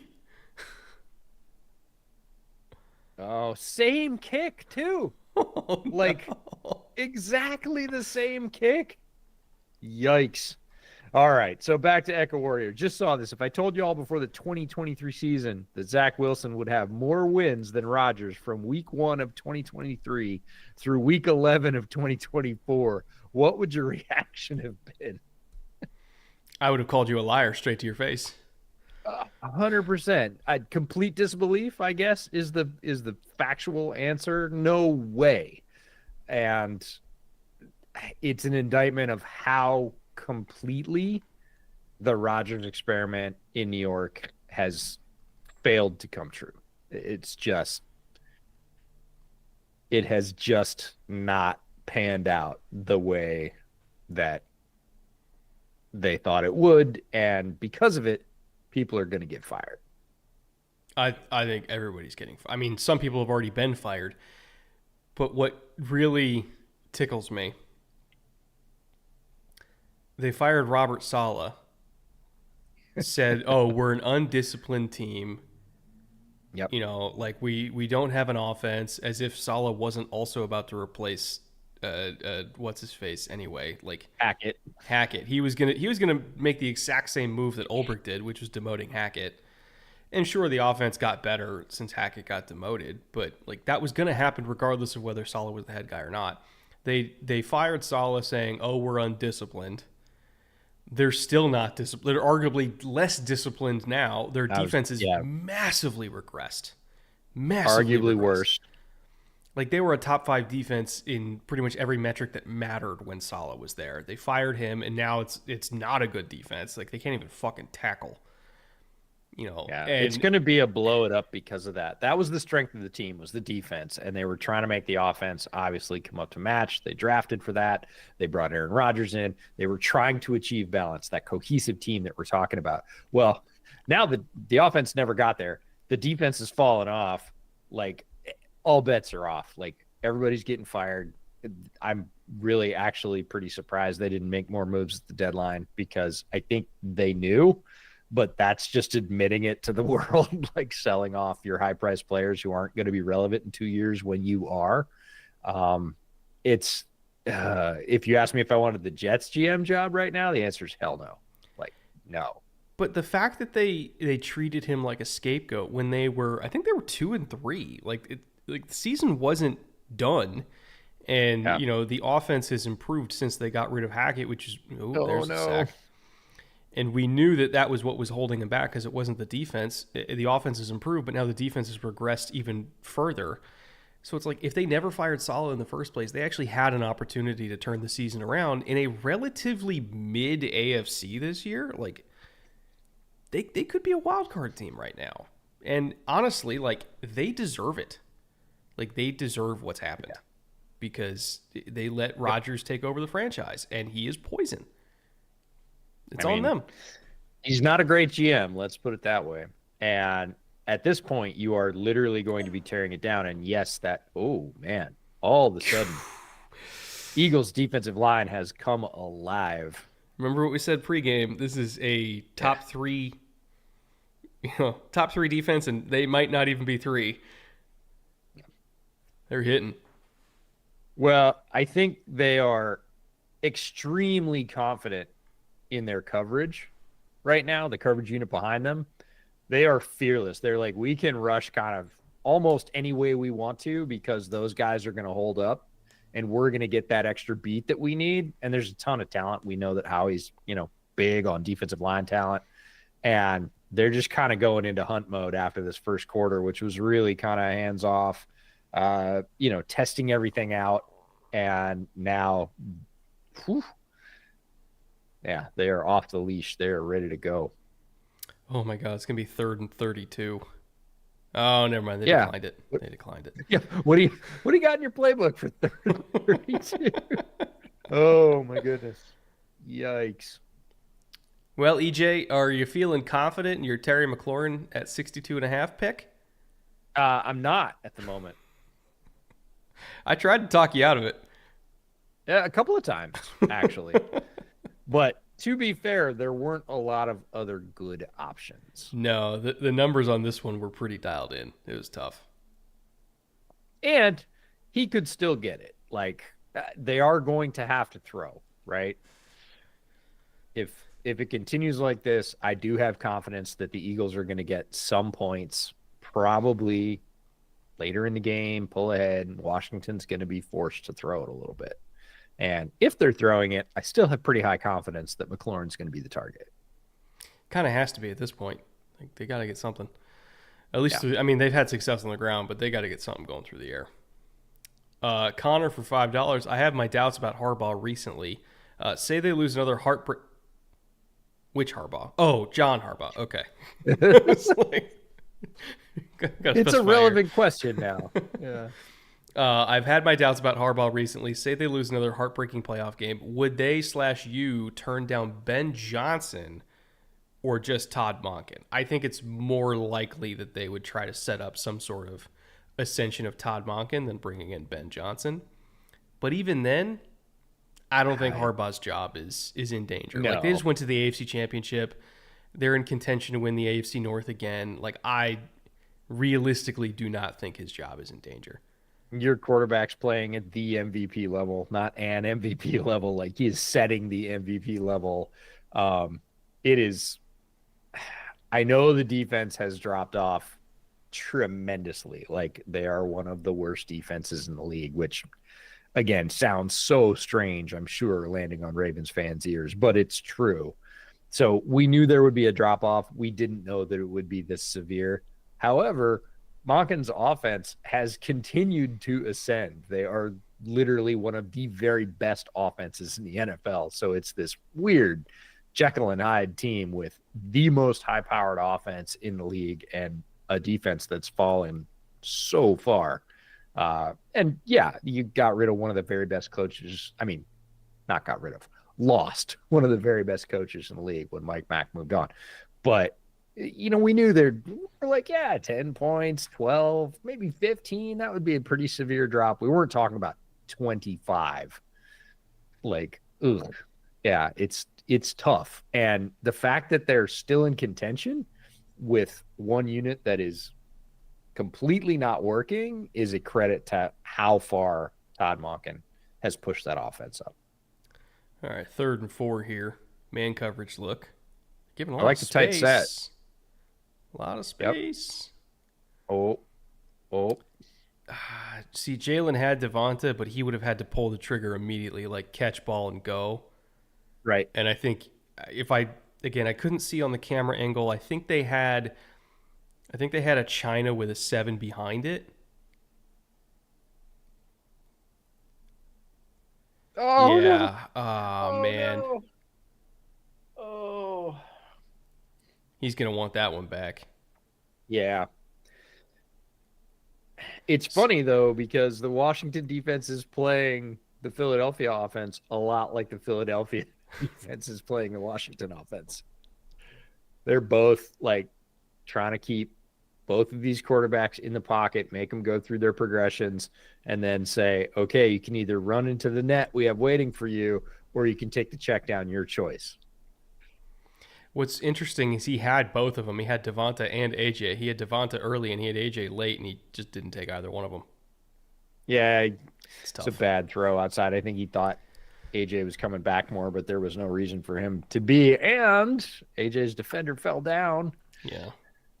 Did you notice they had 3 levels on the side of defenders? They had a short, a medium, and a deep. Have to. Yeah. Guy over the top there. The mid defender fell down. But yeah, that's just a token of their respect for AJ Brown. Hendog for $5. 128 proof might have been a good call. Yikes, the Eagles D-line is vicious. And they ain't stopping. They ain't stopping, especially against this Commanders offensive line, which is, I think they have pieces that I really like. Yep. Cosme's awesome. They need tackle help, particularly left tackle help. Yeah, you can tell how hungry they are for it, too, because Coleman came in and played really well for a game, and everybody was like, it's solved. Ha-ha! Brandon Coleman's the answer. I was like, well, you know, for that game he was, for sure. I don't know. Things turn around really quickly in the NFL, and as fans, we are all ready to say, look, it worked. Cool. I'm going to check that one off and move on to the next thing. it doesn't work that way. It's much more of a roller coaster. Positions, sides of the ball, coaches. Like you can have a couple of great weeks and then come out and lay an absolute egg, get outcoached, outplayed, and then go right back to playing really good football the next week. Like there is not a lot of space between a lot of the teams in this league, and you can have weeks that look really good followed by weeks that look really bad with very few changes. Yeah, for those wondering, Coleman's pressure rate allowed is 9%, which I know sounds like it's low. It's not low. It's not low. Typically, like a franchise left tackle is going to be like 4 to 5, I would say. And the elite left tackles are going to be like 2 to 3.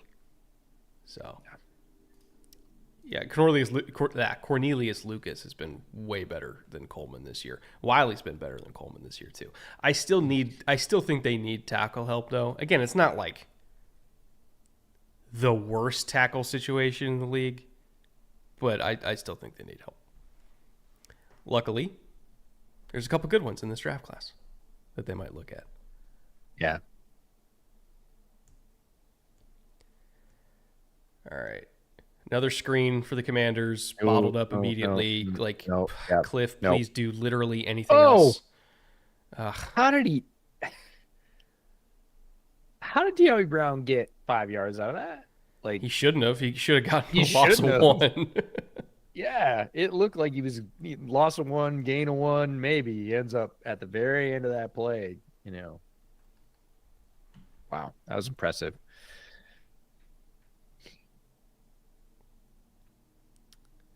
Commander's going to call Bakhtiari off the couch. I don't think Bakhtiari's knees are functional anymore. Oh, my God. Brian Robinson, get after it.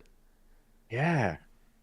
I think Eagles defenders have been a little bit surprised by Commander skill players not wanting to go down. We saw that earlier run by Eckler up the sideline, and Zack Baun was kind of hanging on like, hey, man, 2-end touchdown, right? Eckler's like, nope. Eckler, notoriously a very strong player, especially in his lower half. And Brian Robinson right there, banging off the first couple and just keeping on going. Commanders look like they want it physically, which is really good to see. I think Robinson just pointed to his chest. Yeah, chest or shoulder. Yeah, he was definitely sort of his left pec area. Might have landed on the ball, possibly. Yeah. Oh, Jason Kelce in the house. Let's go. I know, with coveralls with Jason on them. That's great. I love that. Like anybody would need to know that in Philly. I feel like Jason. My God. How did Austin do that? Great cut. He looked like he just teleported right through Brandon Graham. Yep, just threw the brakes on and fly right by. Top Gun reference in the game. Come on, let's go. I think Jason Kelce is grooming his role in Philadelphia like Matthew McConaughey has spent the last 20 years grooming his role in Austin. Oh, just be the ambassador that's there at every You single just be game. the man about town, like walk in and everybody's thrilled you're there. Say, hey, it's good. Just wanted to see everybody. I'm going to go over there now. And everybody's just thrilled because you even grace them with your presence. It feels like Jason could he's already mostly there.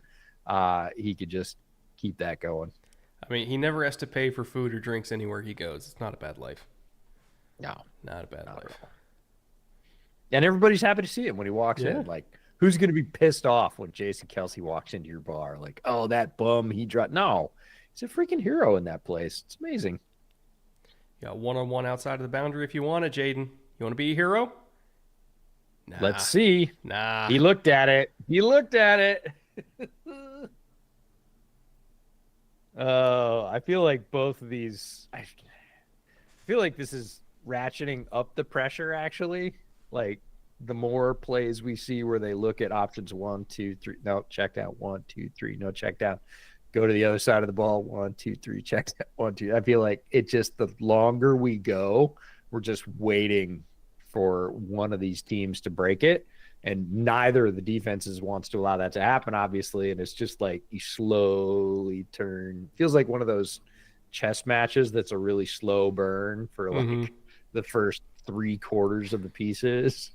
Then you look up with 8 minutes to go and it's 35-31. You're like, what is going on? I know. First 2.5 quarters, we had nothing.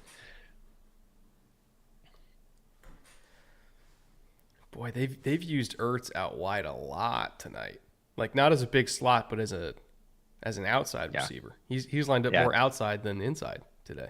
Yeah, he's basically an outlet at this point, but he's a very sure-handed outlet. And again, once he gets the ball, he's going to run through a couple of guys. So there you go. Oh, I like the design. It didn't work out though. It was well defended. For Jayden specifically, I'm not. See, when you're booting to your left as a right-handed quarterback, some guys are really good at kind of opening their hips and still getting the ball out when they're on the run. When Jayden's at full speed running from pressure, he tends to not even try the throw because he doesn't feel comfortable throwing it at full speed. If he's kind of half speed, he'll do it. Yeah. I'm not sure I'm a fan of them calling that to that direction because he's only going to throw it if it's half speed. Kind of. Oh. Did that? That felt like either he didn't have a great grip on the ball or he was guiding it a little bit. That did not look like his natural release. Yeah, and when's the last time we saw him just dirt a ball, right? It just died on him. That's weird. Yeah. He just kind of snapped it with his arm, but normally he's got enough in his arm that that's not a problem. I wonder if the twisting motion of the ribs still isn't there because he took that nasty rib injury. And we drops. That was just a straight drop. He hit him, and Eckler knows it. No, we saw the trainers earlier in the game messing with the rib armor that he's got on. I'm not sure if they were, tightening it up, loosening it up, just adjusting it for comfort. Again, not a great ball. Like it hits him right in the hands. Totally should be caught, but look how it comes out of his hand. It's wobbling. Like that does not look like Daniel's ball.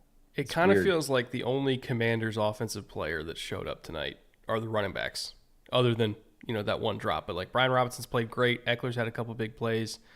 Jade's not playing super well. Cliff isn't calling a particularly great game, at least in the passing game so far, in my opinion. Well, again, he is going against one of the best secondaries in the NFL. We led the show with that. They didn't get bad. And, without going back, this is the reason that we watch all 22, folks, as opposed to broadcasts, is we don't know what all the downfield routes look like. We didn't get to see them all, right? Well, unless you're watching Prime Vision.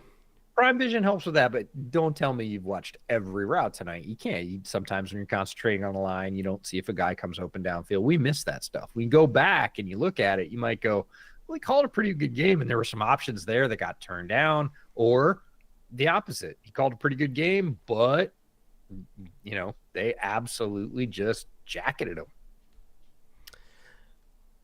NCLHC for $5. You guys always have such high praise for Mike Mack, to which I agree, but has the Hawks defense underperformed based on expectations so far? Based on expectations, absolutely. I think part of that is you can point to injuries along the defensive line early on in the year. Like, obviously that was a factor. They have not gotten the linebacker play they've wanted this year in particular. And again, this is a system that really puts a lot on their linebackers. We talked about Deion Henley earlier with Jesse Minter's defense with the Chargers. Deion's been a force for them this year and has been one of the keys to that whole system working. They made the trade for Ernest Jones to try to get something going there, and it's gotten better, but it's still not top half of the league linebacker play. And without that, it's going to be tough for this defense to play to its full potential. They have DB talent we like. They have D-line talent we like. I think the bones are there. It's just not – it just hasn't clicked yet. And I think a lot of it is because first level good, third level good, second level been kind of a mess. Not going to lie. Yeah, been fairly fully terrible in that middle portion, as evidenced by 2 moves at the trade deadline, not one. And injuries, they picked Byron Murphy for a reason and hasn't been healthy for most of the season. That's certainly going to make an impact, but at the same time, there's a bunch of guys on that defense that are playing really well. I feel like it's a little bit like Jack's question earlier about, hey, he's been really solid, no fanfare. Like Reek had a really rough year. Reek Woolen had a really rough year last year. He did not play well. He's playing great this year. And nobody's talking about it because the defense overall has not, again, clicked, isn't finished, isn't super cohesive, whatever you want to say. Like they are not, there's not a lot of synergy in that defense right now. It still feels like individual parts are playing well, but as a whole, that's not the way the defenses work. We talked about the Eagles tonight having that great secondary and the defensive line sort of just feeling that security blanket behind them and going, hey, we could turn it loose because those guys aren't going to miss. The Hawks don't have that right now. If the defensive line lets somebody through, there's no guarantee the linebackers that they've had for most of the season we're gonna make that play. And then again, safeties are gonna have to come downhill, and a lot of yardage adds up, a lot of drives get sustained. Overall defensive metrics don't look great, and they haven't been great, but they've had some very good performances. But as a whole, they have not played defensively as a team the way Mike wants them to play, and he's been very honest about that. He said at Halloween that, one year he went as Bill Belichick for Halloween, and somebody laughed, and he goes, I don't know. He might laugh at that. He might not, because of the way we're playing defense right now. And I was like, oh, yeah, a little self-awareness there from Mike Mack. Like he self-scouts. He knows it's not the way he wants it to be. He knows it's bad. Like he's well aware. Like, again, this guy coached a dominant defense in Baltimore. Before that, he coached a dominant defense in Michigan. He knows what good defense looks like. For sure. And I mean, I think we both think that it will get there, to answer your question. It is not there right now. And I think they're going to make a few more moves personnel wise in the offseason. And there's, again, going to be that learning curve to what is really a completely different style of defense than they were playing last year. It's a lot of adjustment, but everybody that's around is going to be in their second year in that defense and have a much better feel about expectations and roles. So, bots are back. I guess we're popular. Again, TNF games are free. I don't understand. Yeah. Must mean our channel's doing well if we get bots on us. I was going to say, it will just take it as a backhanded compliment. Ooh, A.J. Brown 1-on-1 outside. Do you want it? If you want that field side go ball, safety's turn. Oh, no. Yeah. It's funny. Safety was like, I'm going to the post. Throw it. And then he immediately backed out to the deep half. And it's like, never mind. He's jumping up and down, waving his arms. I'm going to the post. I love the gamesmanship, though, of like, go ahead, Jaylen. Change the play. The play. Do it. I'm going to the post. Don't you see me? I know what you want. Oh, that's funny. That's sneaky. Yep. And I'll tell you what, if I was on the sidelines and I was Jalen Hurts, I would look at that and say, all right, duly noted. If they show it to me, it's not real. Yeah, when you look at the tablet, he's going to see that, which is basically one guy going to the post. He's going to, yeah. That guy basically set himself on fire and walked backwards so I would see him. Oh, man. All right, let me see if there's any I can catch up with here. I felt like there was one. Hen dog, be careful with the 128. It's dangerous stuff.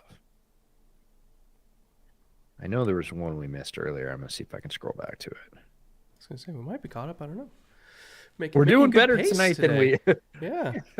Doing better tonight than we do. We're improving. We too self-scout. TNF featuring Washington. If I were a Commanders fan, I'd be stoked that we're relevant enough to have bots. It's true. I gotta say, this is going to be one of the highest rated TNF games of the year, I'd bet. Should be. 2 huge fan bases, 2 good teams.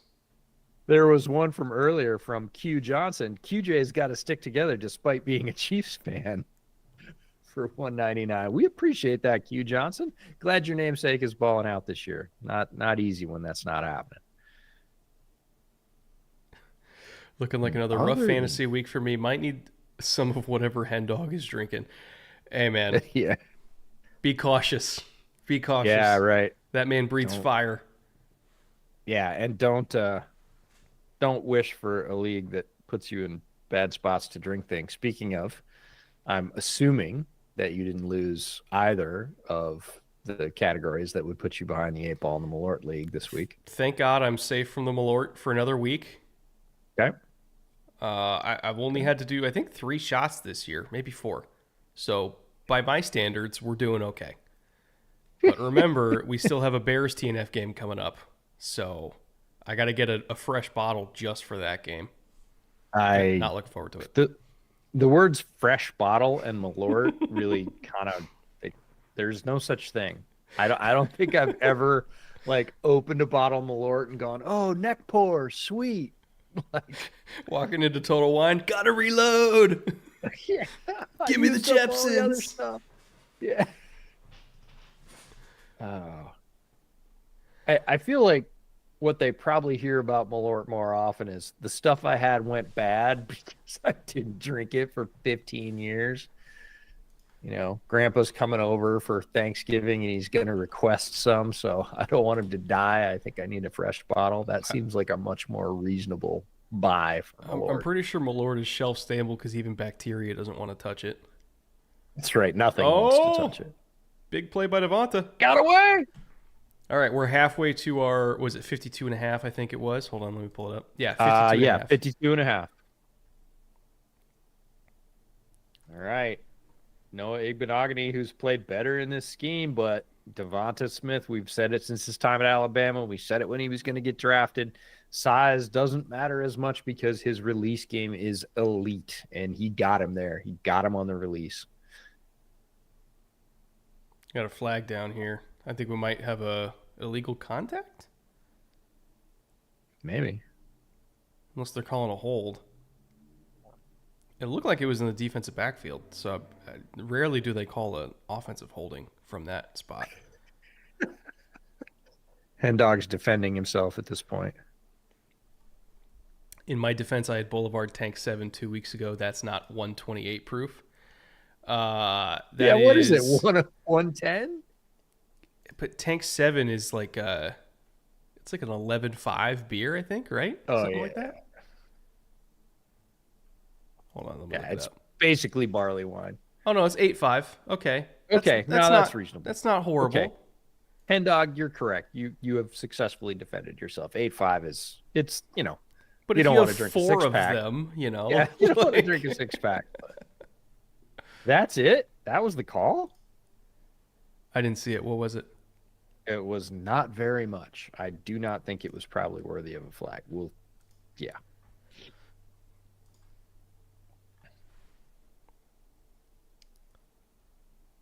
All right, so we need a Saquon touchdown on this drive.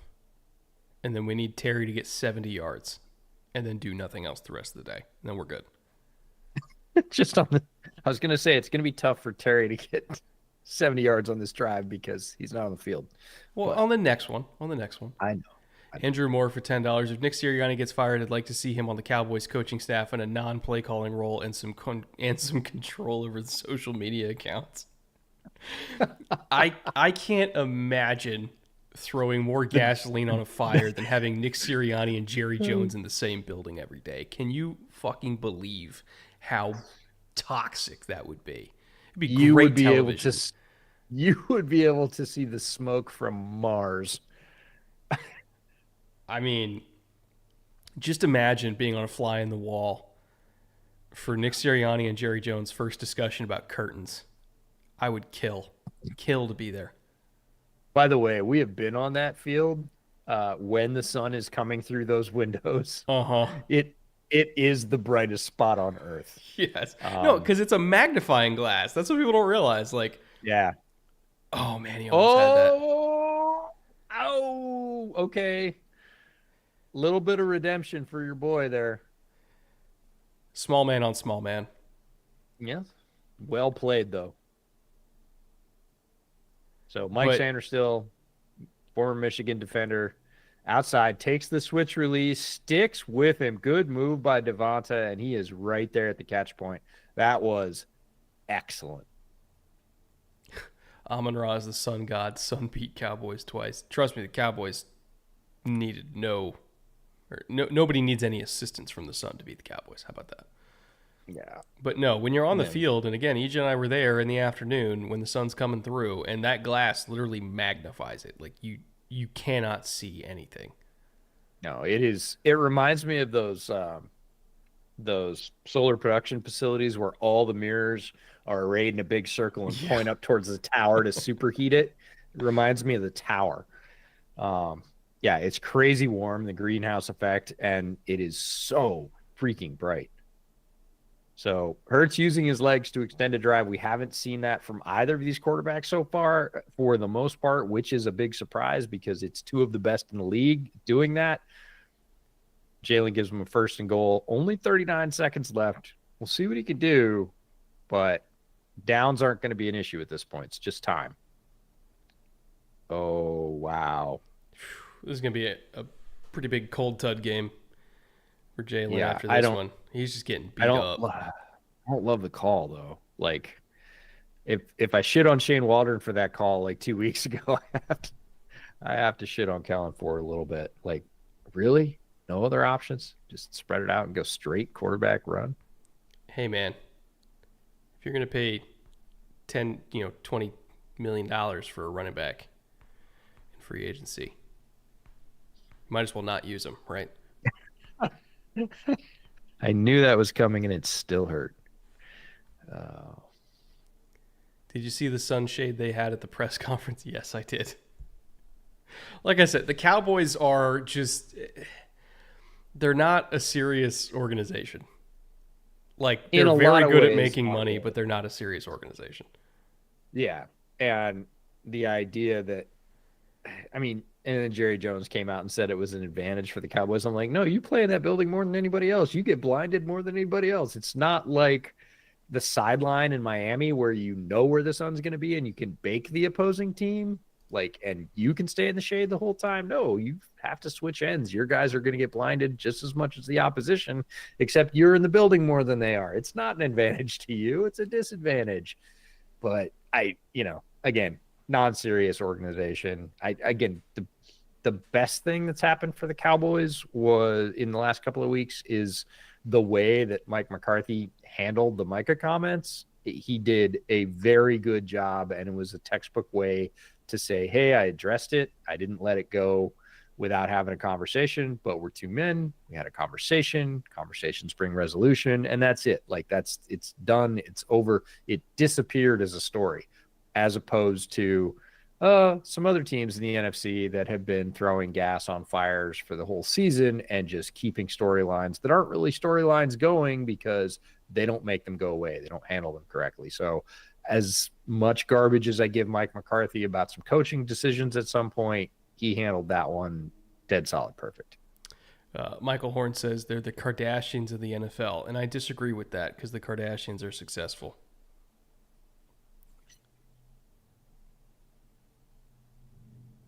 Jaylen, again, just got absolutely detonated. Oh, man. Yeah.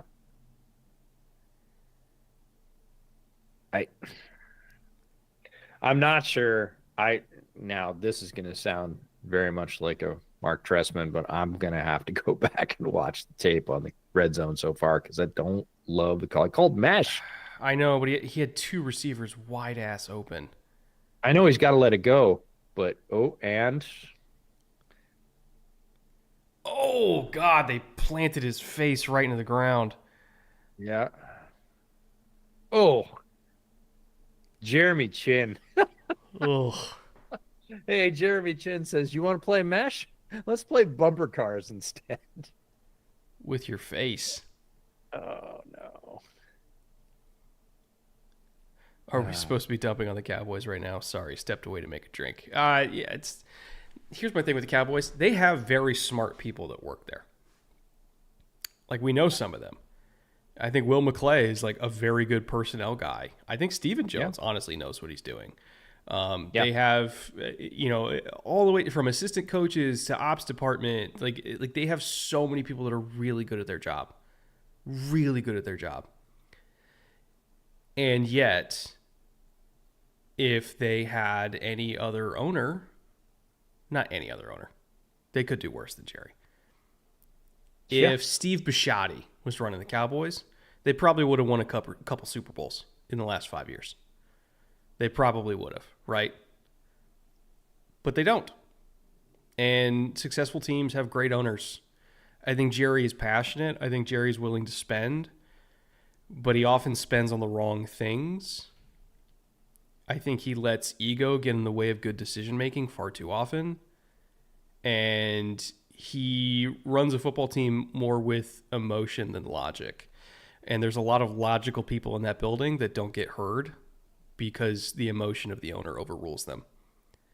And that's why they are where they're at. A lot of people have made the comparison to late stage Al Davis and the spot the Raiders were in Al's last 10 years. Obviously the money is different because like they have a lot more money behind them and the facilities are better and all that. Like, yeah, but like as far as like the product and the decisions, hard to argue. Yeah, and unfortunately it's ratcheting up. It feels like more desperation is creeping into those already emotional decisions. Eckler with a nice move. What do we got? 12 seconds. They got a timeout. They took it. Okay. Football Analysis is, do you think they would win the Super Bowl if they had curtains around the stadium? Just around the whole thing. If they just played in a pitch black stadium. Maybe a steel curtain? Oh, man. Cowboys fans are going to hate that. Look, EJ, the Hail Mary's on screen. Yeah, I know. I just want to make sure you saw it. Yeah, I've never seen that play before, but it's pretty interesting. To me, it was really interesting. They showed it in pregame when Big Whit was interviewing him, and in super slow-mo, that ball wobbled a little bit too. I was kind of surprised. I did not realize that at regular game speed, that it had a little bit of flutter to it, but you are literally, whipping it as far as you can, so not surprising. Somebody says, let me find it. Matt R says the Eagles have one of the most talented O-lines in football. I don't understand how Hurts takes as many hits as he does. There's a lot of reasons why a quarterback can take a hit. And a lot of the times those hits are on the quarterback themselves. It can be from holding the ball too long. It can be from not seeing the field. It can be from stepping up into the wrong area. It can be taken off when you're not supposed to. Like, there's a lot of reasons why a quarterback might get tattooed. And if you're looking at just quarterback hit numbers, hold on, I pull it up right here. If you're looking at just quarterback hit numbers, I know it seems like Jaylen gets hit a lot. They have only allowed 8 quarterback hits on the year leading up into this game. I think I've counted 4 so far. So we're talking about one game where they have equaled half of their current total in the first 10 weeks of the season. So I wouldn't necessarily say this game is indicative of anything, but I will say there's a lot of reasons why a quarterback's going to get hit, and I feel like, at least in this game in particular, 3 of those 4 hits that Jaylen's taken were on Jaylen, not really on the offensive line. Ooh. 57-yarder if they try it.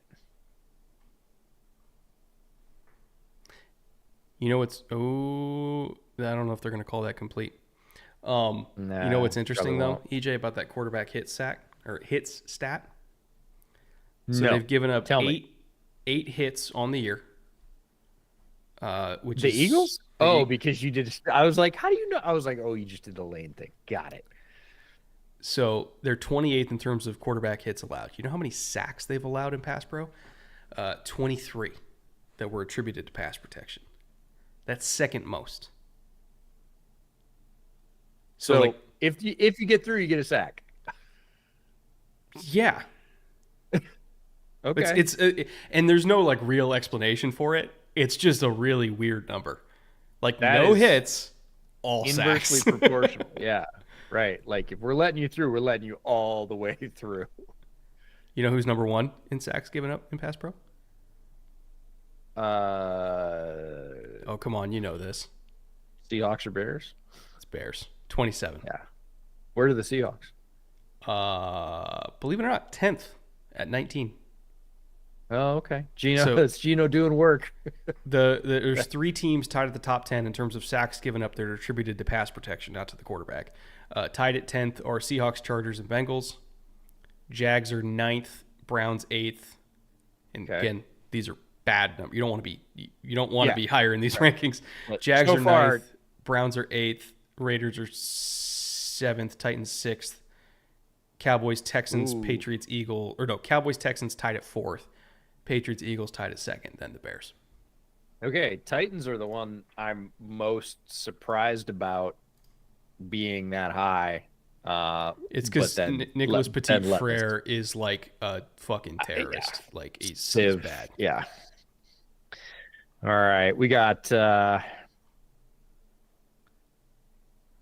couple super chats to catch up on. Owen for $10. Thoughts on Raheem Morris's start in Atlanta? I was really hoping he'd be able to stimulate our pass rush a bit, but it seems just as bad as ever. Well, it is. That stat came up on the podcast today. Atlanta is last in the league in sacks with 9. Besides that, I've really liked what he's done. I think that's a very fair assessment that, yes, you thought the defense would be better, but everything else is clicking along, and the offense is playing at basically a top 10 level. They are either right within the top 10 or right outside the top 10, basically between like 9th and 12th in a lot of the statistics that you want to see from a very successful offense. And what Falcons fans have been hoping with all that assembled offensive talent they were going to be for the last couple of years, they're actually doing it. Again, credit to Zach Robinson, credit to Kirk Cousins, absolutely. So the offensive side of the ball really clicking. Defensive side of the ball not only hasn't stayed at the same place, but has fallen off because they cannot get to the quarterback. They just can't. So there's a 35% profit boost for in-game entry. So I'm going to do an in-game real quick. Jaden's at 183.5 passing.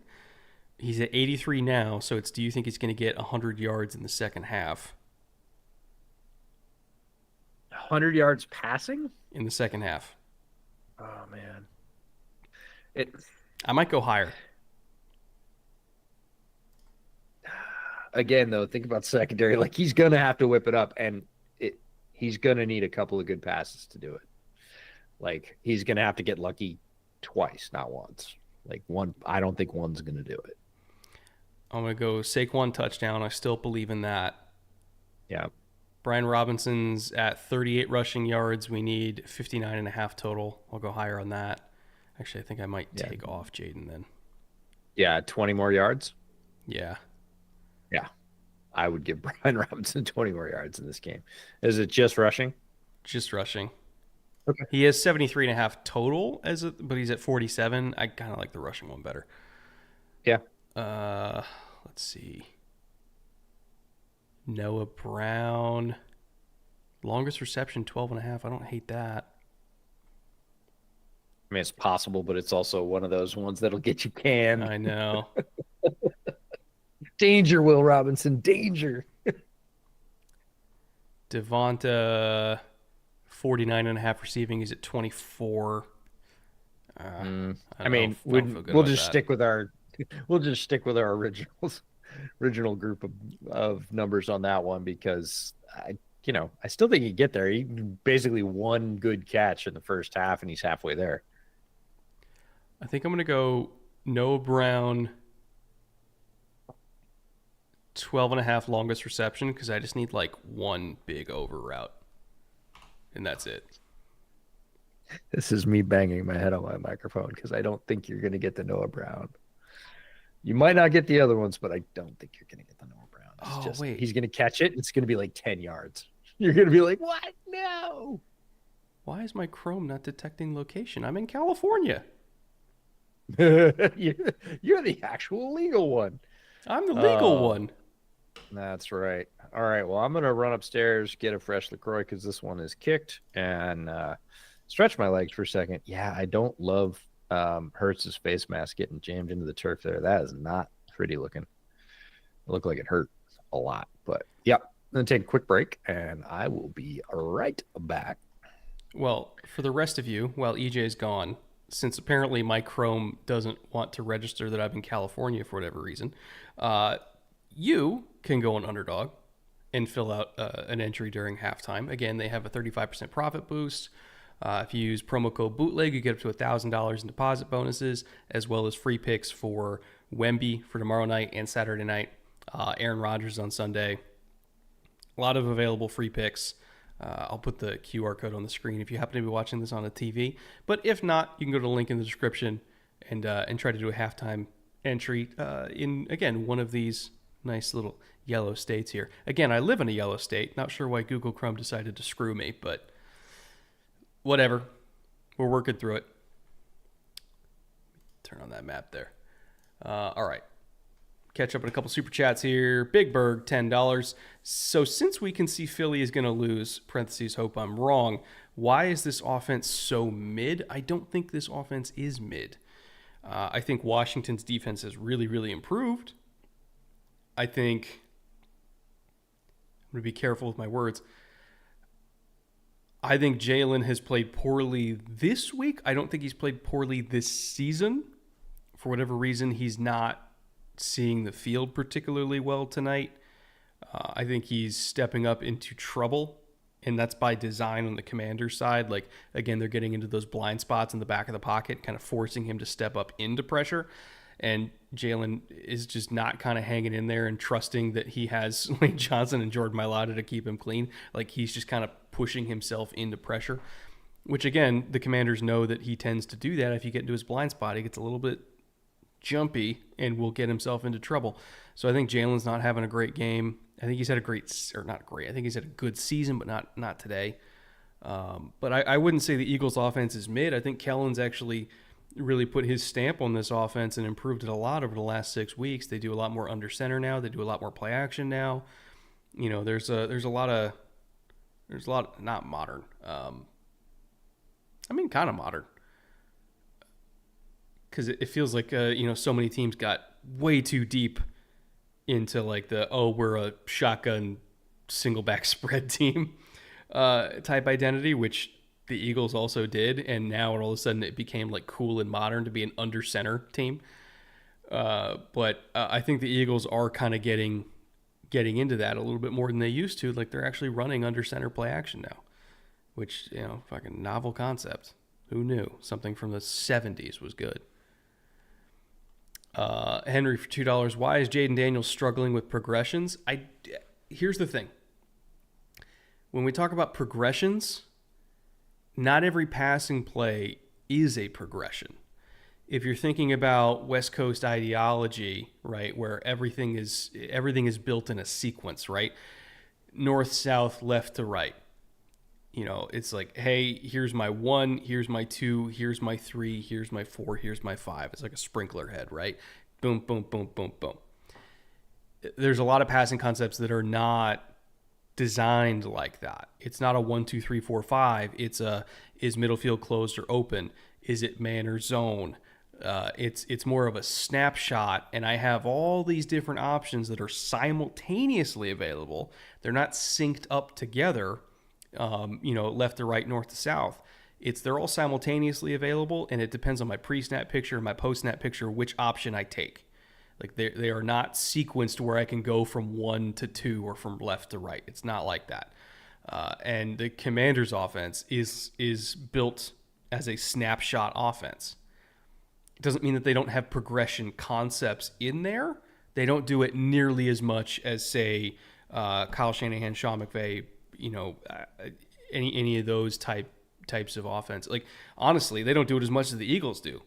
Like, the Eagles have become more of a progression-based pass game because they do a lot more of the under center stuff where it's, hey, hard play action fake as we're climbing. We hit the back of the pocket. Here's our 1. First hitch is our 2. Third hitch or second hitch is our 3. And then it's 4 or go, right? Like, the Eagles do more progression-based passing than the Commanders do at this point. So as for, Jaden, quote unquote, getting through progressions, he doesn't have to do it that often, which I think is also part of the reason why he struggles at it, because it's part of the reason why he's not as good at it as these veteran quarterbacks that have done those types of concepts forever, because he's still new at it, right? And it's just something he's going to have to get used to over time.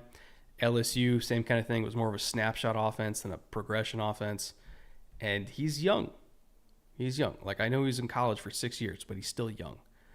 It's going to take a little bit. Welcome back, EJ. Thank you. I brought goodies. What'd you bring? I brought a shot and a half of El Padrino tequila with a half a shot of Bacardi Limon in it. Ah, refreshing. How about that? Yeah, it's not bad. Yellow Blood, a crazy good UDFA y'all should look at is Jaylen Coker, Mr. Cokehead. EJ and I were on Jaylen really? Coker before almost anybody, okay? We saw him at the Shrine Bowl when he was a extremely unknown prospect at that point, coming out of Holy Cross. And we watched him in the 2 weeks leading up to Shrine Bowl because we were trying to get familiar with everybody, right? We watched this kid from Holy Cross. We're like, hold on, like that might be something. And then he gets into his first practice, and I instantly fell in love. I became known as like the Jaylen Coker guy at Shrine. And then, of course, he tweaked his calf on the second day of practice, and I got blue-balled for the rest of the week. But like that day and a half stuck with me throughout the entire draft process, and I was in love with Jaylen Coker. Saw him at the combine, jumped out the gym, didn't run super fast, but I didn't care as much about that. Like, he can move. I definitely would have taken him somewhere around mid-day 3. Like, I thought he warranted that kind of investment as like a don't let him go to UDFA. He ended up going to UDFA anyway. When he got picked up by Carolina, we immediately said he's going to make the team. He made the team, and not only did he make the team, he's contributing. Like, they got rid of Deommodore Johnson because they believe in Jaylen Coker. So, again, I don't win a lot, but I'm going to chalk that one up as score 1 for the good guys. Jaylen Coker. We were on that. Indeed. And you were more excited about him than I was. I liked him and thought that he was a very solid UDFA prospect that had the potential to develop. That's where he ended up going. And since he's been on the field, I think we can safely say he probably should have gone a little bit higher than that. And that's what you want to see, is a guy make the most of his opportunity. And honestly, the Panthers receiving core has looked better with the new young guys than it did with the older retreads. Trade, Thielen, the whole bit. Like, Thielen got a ton of catches for them, but they were sort of those empty calorie catches. They were not the ones that, were really moving the offense. He was just like the only option. And now that they've got Liga and Coker, like, there's a lot more hope to that passing game, and it's opening up the tight ends more. So we're seeing more out of JT Sanders, and I think that's really cool. So a bunch of people keep telling me that I forgot to start my favorite segments. So where are you watching from? Go ahead and type it into the chat. We'll Fade for $10. Yeah. He says, can you guys do a 4th rounder later / UDFA rookie episode? Jaylen Coker, who highlights some of the people who stepped up. Jaylen Coker, either due to injury or just playing well, like Jaylen Coker. That sounds like a swell idea. Yeah, Carolina fans are super excited about him. I was on Carolina radio yesterday with John Ellis, and there's hope in Pantherville. It's nice to see. It's fun. Certainly a lot better than where this team's been the last year and a half. So, they're going to win some, they're going to lose some, but they are developing young talent, and that is a more exciting place to be if you're going to lose a bunch of games. Degenerate says, always hiding outside of Brett's house. Hi, Anthony. How are you, Anthony? How are you doing? Exhaust. Eau Claire, Wisconsin, New Haven, Connecticut, Blacksburg, Virginia, Siouxland, Iowa, Nova, Boulder. Hey, you got snow, man. You got snow this week in Colorado. Like a bunch. My brother, when he lived in Colorado Springs, always said, like, without fail, first snow of the year, Halloween. Yeah, when I was growing up in New York, that was the way it is. Not global warming, not so much anymore. But no, Perna posted the picture. Oh, fumble! Oh, we got guys scrapping. Oh, face mask and some shots.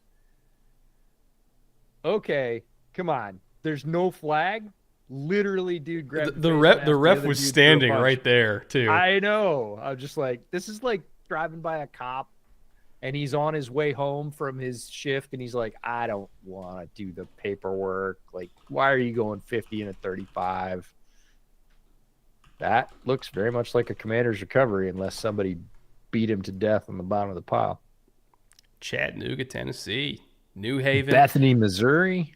Blue Star, since you're in New Haven, I need you to tell me if that Connecticut style pizza is actually something that people eat there. I'm very curious.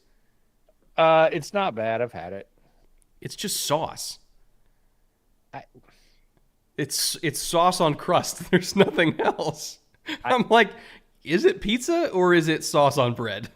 Like, what are we doing? Matthew Wright says outside EJ's house because he works hard and deserves to have stalkers also. Enjoy the mud. I could probably do without. Could do without. Well, all the wet leaves at this point. That's for sure. Port Orchard, Washington. Where's Port Orchard? Port Orchard's not very far away from where my sister lives, over in Bremerton. Oh, okay. Yeah. Trier, Germany. Let's go. Yeah. Auburn, Alabama. No, I don't want to talk about it. A semi truck in Detroit. We've got more than a few drivers that listen, whether they're, especially right around this time of year. We're getting to that time of the year with all the Thanksgiving road trips, and everybody's like, put the pod out so I can listen to it driving. Because everybody's got a bunch of big drives coming up. Champaign, Illinois. Let's go. Let's go. Been there. Oh, God. Jaden just got demolished. Yeah. Watch. And I hope they show a replay that of was this.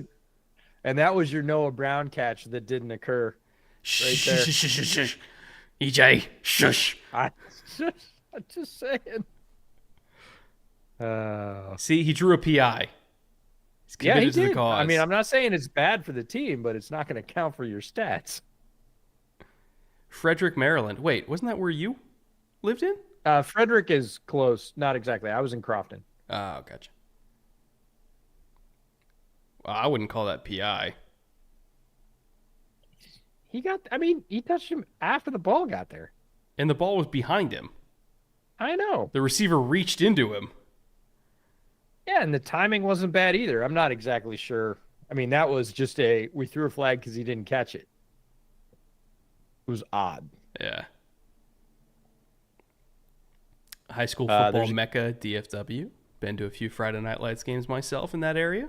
It's always fun. Yeah, for sure. Reno, which to me is just Sydney, Tahoe suburb. Go.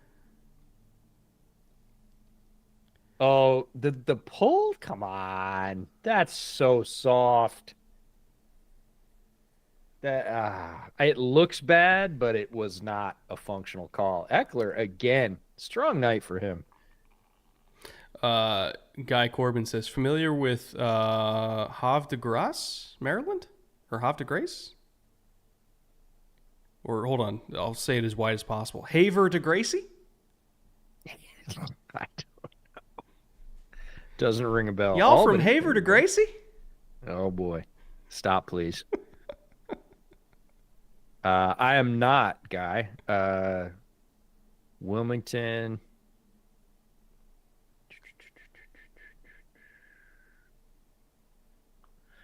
Pretty racist PI there.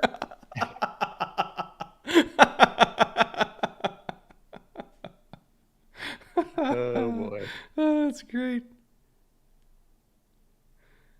Dane, I did not miss your super chat. I think it's a fantastic question. I'm going to devote some time to it when we get a break in the game action here because it's a really good question. And it's one we get asked in various forms multiple times a year. So I think it'd be a great time to answer it. God, Cliff, please stop making your young quarterback die. This is not smart. I think Cliff and Kellen got together before the game and did their own little entry of, okay, how many times are you going to call straight quarterback run, no option? I think I could do it 3 times. I think I could do it 4. I don't know if I can go 5. Why are we doing this?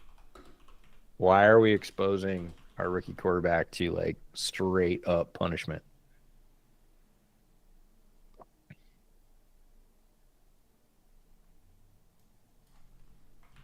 Oh, tight window. Okay, I got a little bit of issue just from the bit we've seen so far in terms of timing and spacing from Cliff tonight. It's not a good game by him. You're getting a lot. Look, everybody's on one line. There's about 11 yards worth of difference, but like there are 4 receivers in a line on the field where he threw the ball right there. Like that's making it really hard on your quarterback because there's also going to be a concentration of defenders there. It's going to get really muddy and crowded. That is not making it easy for your rookie quarterback to sort out the best possible target. Oh, they finally made a field goal, and then there was a flag. Is that a both? Yes, and? Oh, delay game. You're going to re-kick. Got Okinawa in the house. Okinawa, Japan. Let's go. Crescent, Let's Oklahoma. go. How close to Norman is that?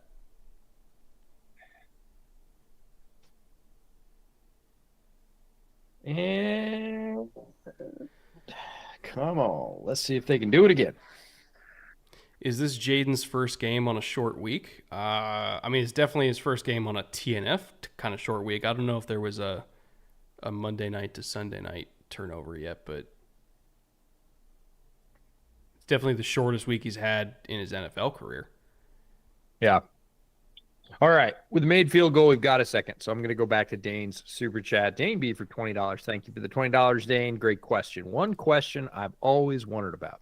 How come you guys don't put more stock into college stats? What I mean is, why do people put more stock into a guy like Carson Beck than Jackson Dart? Maybe a bad example, but still. It's a convoluted example, but the question at its base sort of core level is a very good one. Why don't we put more weight into college stats? And the reason is because college stats are of a widely varying quality. Mm-hmm. You have to look very carefully at how they were achieved, whether or not the way that they were achieved is repeatable in the NFL, if it takes the same skills. Look at the difference in competition, because again, that varies widely in college football, from the top levels to the 150 teams down, 175 teams down. The difference is stark. Those are all good athletes. You can find players at any of those levels, but in terms of concentrations, there's a much higher concentration of very talented players at the top end of college football. And then you need to look at things that, when I say repeatable, things like, hey, was he the lead running back in, an option offense that ran like wing T stuff? And he was getting, 37 and a half carries a game on average against lesser defensive talent. So yeah, he rolled up, 1,800 rushing yards. Is that at all, what were his explosion metrics? What were his efficiency metrics? What were his missed tackle forced metrics? Or is this just purely a volume thing that he's never going to sniff in the NFL? Nobody even usually gets half that many carries per game in the NFL. So it's about translatable skills. And sometimes we absolutely look at those metrics against top competition and go, yep, if he's doing it against those guys, those are literally the defenders he's going to be doing it against in the NFL, or vice versa. And sometimes they matter, and it's about being able to discern which ones matter and from who, and which ones are just fluff that are really pulling people's eyeballs. Reminds me a lot about the sack discussion, right? Even in the NFL, about quality sacks, or about he was the nearest guy when the quarterback slipped and he touched him down. That counts the same as if you beat a tackle and then beat a running back chip and then still got the quarterback by yourself. That's a much more high quality sack. And our friend Brandon Thorne does a basically quality pressures index, which really cuts those things apart. If you're interested in that, go check out his Trench Warfare Substack. Absolutely worth the investment. And it will really show you that while some guys have a lot of numbers, other guys who don't have as many numbers have a much higher percentage of quality numbers.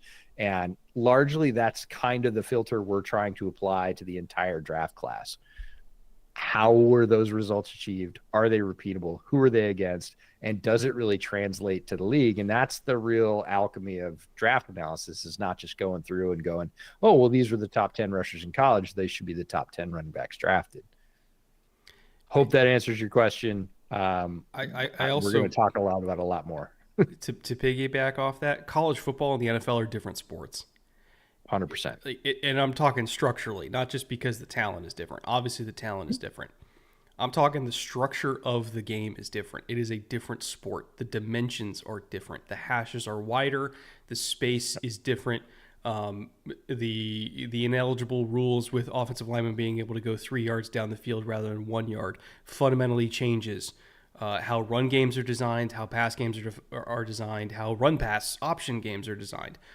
You can run shit in college that you can't run in the NFL, at least not realistically. The mentality of play callers in the NFL is also very different than the mentality of play callers at the college level. Offensive coordinators are typically going to call about 60 to 65 plays in the NFL. They want to call 75 to 80 sometimes in college football. It's at least 70. But generally it's going to be around 75 for a lot of these high-octane offenses. Nevada, God, they would run 90 if they could.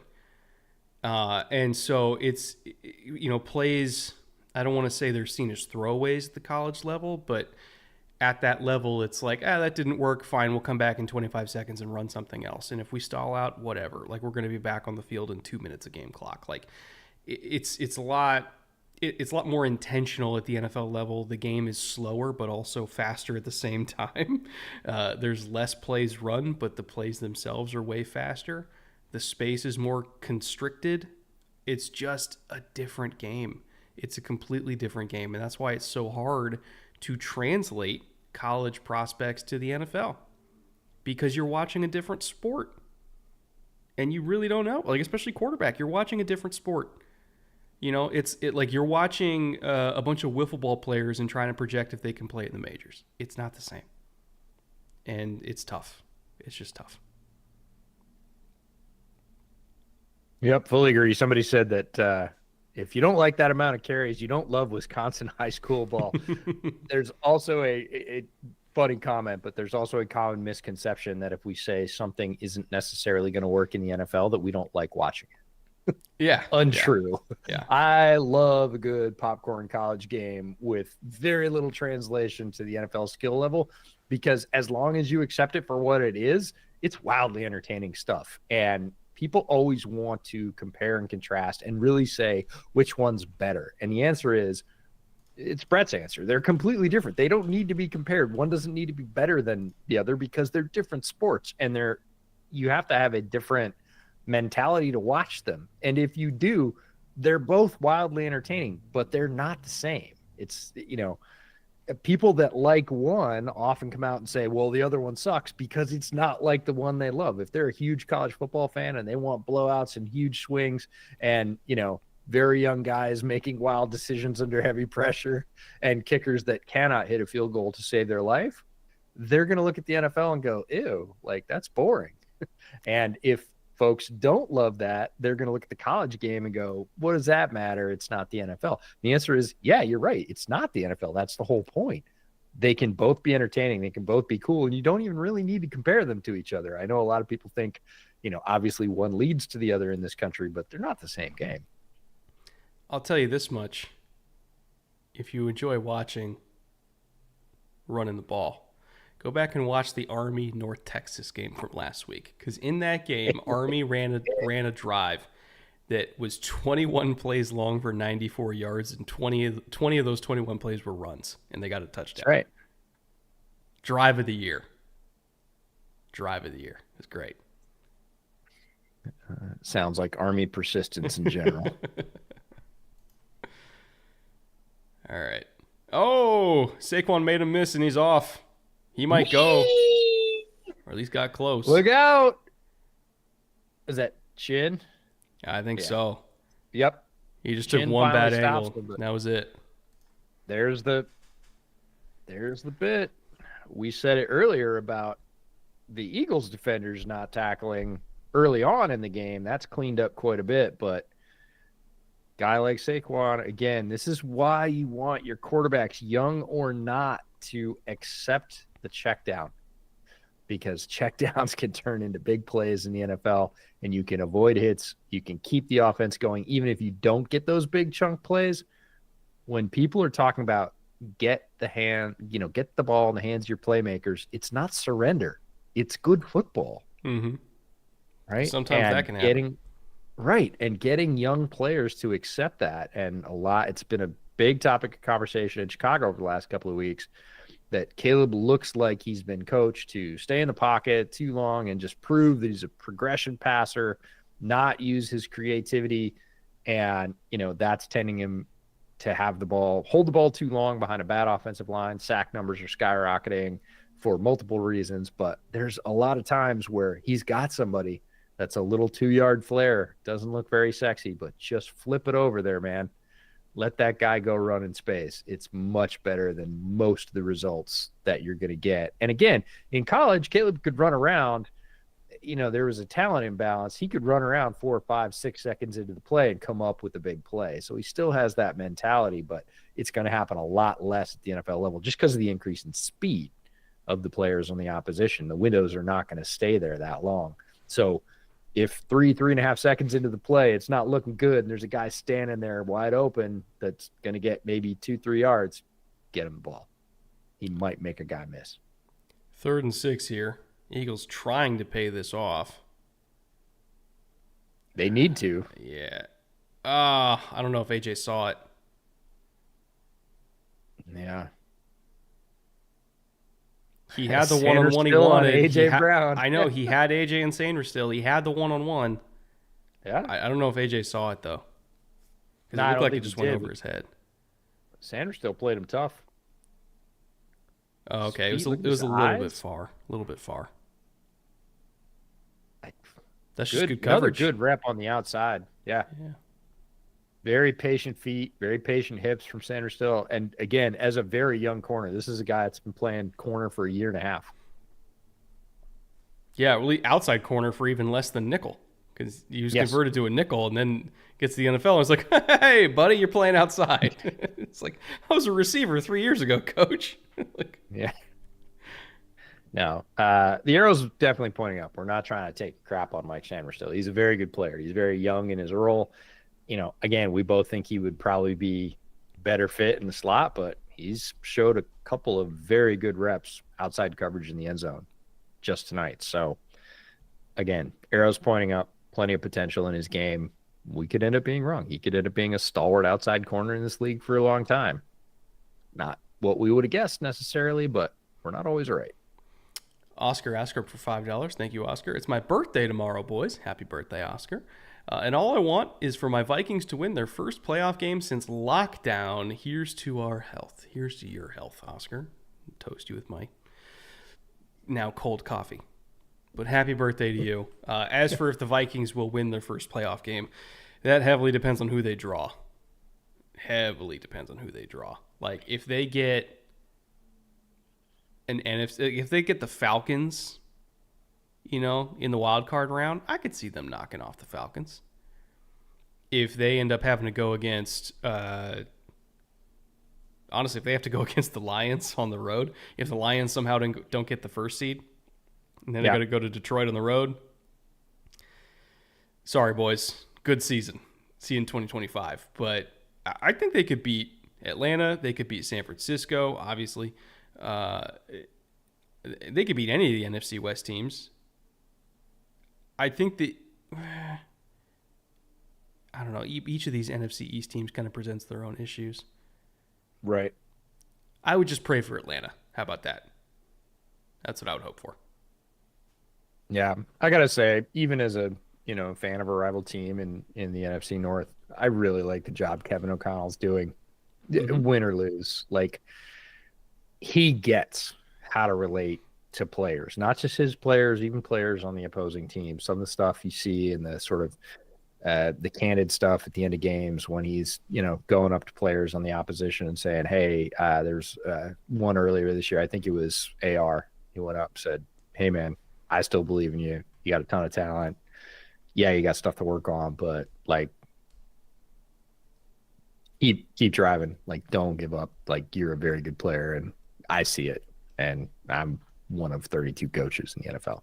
So I just think he's so good, and the stories that come out of the Vikings building are very much the same. That he has that relationship with guys up and down the roster, offense, defense, doesn't matter. He is very much connected as a person, as a head coach. I happen to know that a lot of head coaches are not necessarily that way. I think it's pretty awesome.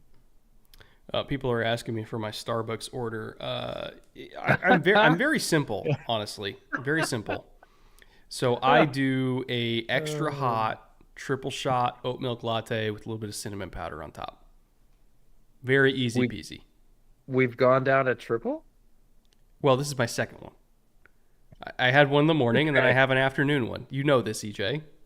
I do. I have to keep myself in equilibrium during the season. Like, this is how I stay sane. And I know the order by heart. It's just funny because I get up before Brett does, and when we go to events like Shrine Bowl in Las Vegas, and I wake up an hour before he does, I would go out to Starbucks and get coffee for both of us because I wanted coffee, and I figured I would get him one as well. So the first time I did that, I had listened to his order from the passenger seat enough that I was like, do I know this? I think I know this. And I got it right, but it was quad shot at that point. So that's why I'm saying gone down to triple. I mean, sometimes I'll do a quad in the morning and then a normal double in the afternoon, but it usually just ends up adding to 6 throughout the day. There you go.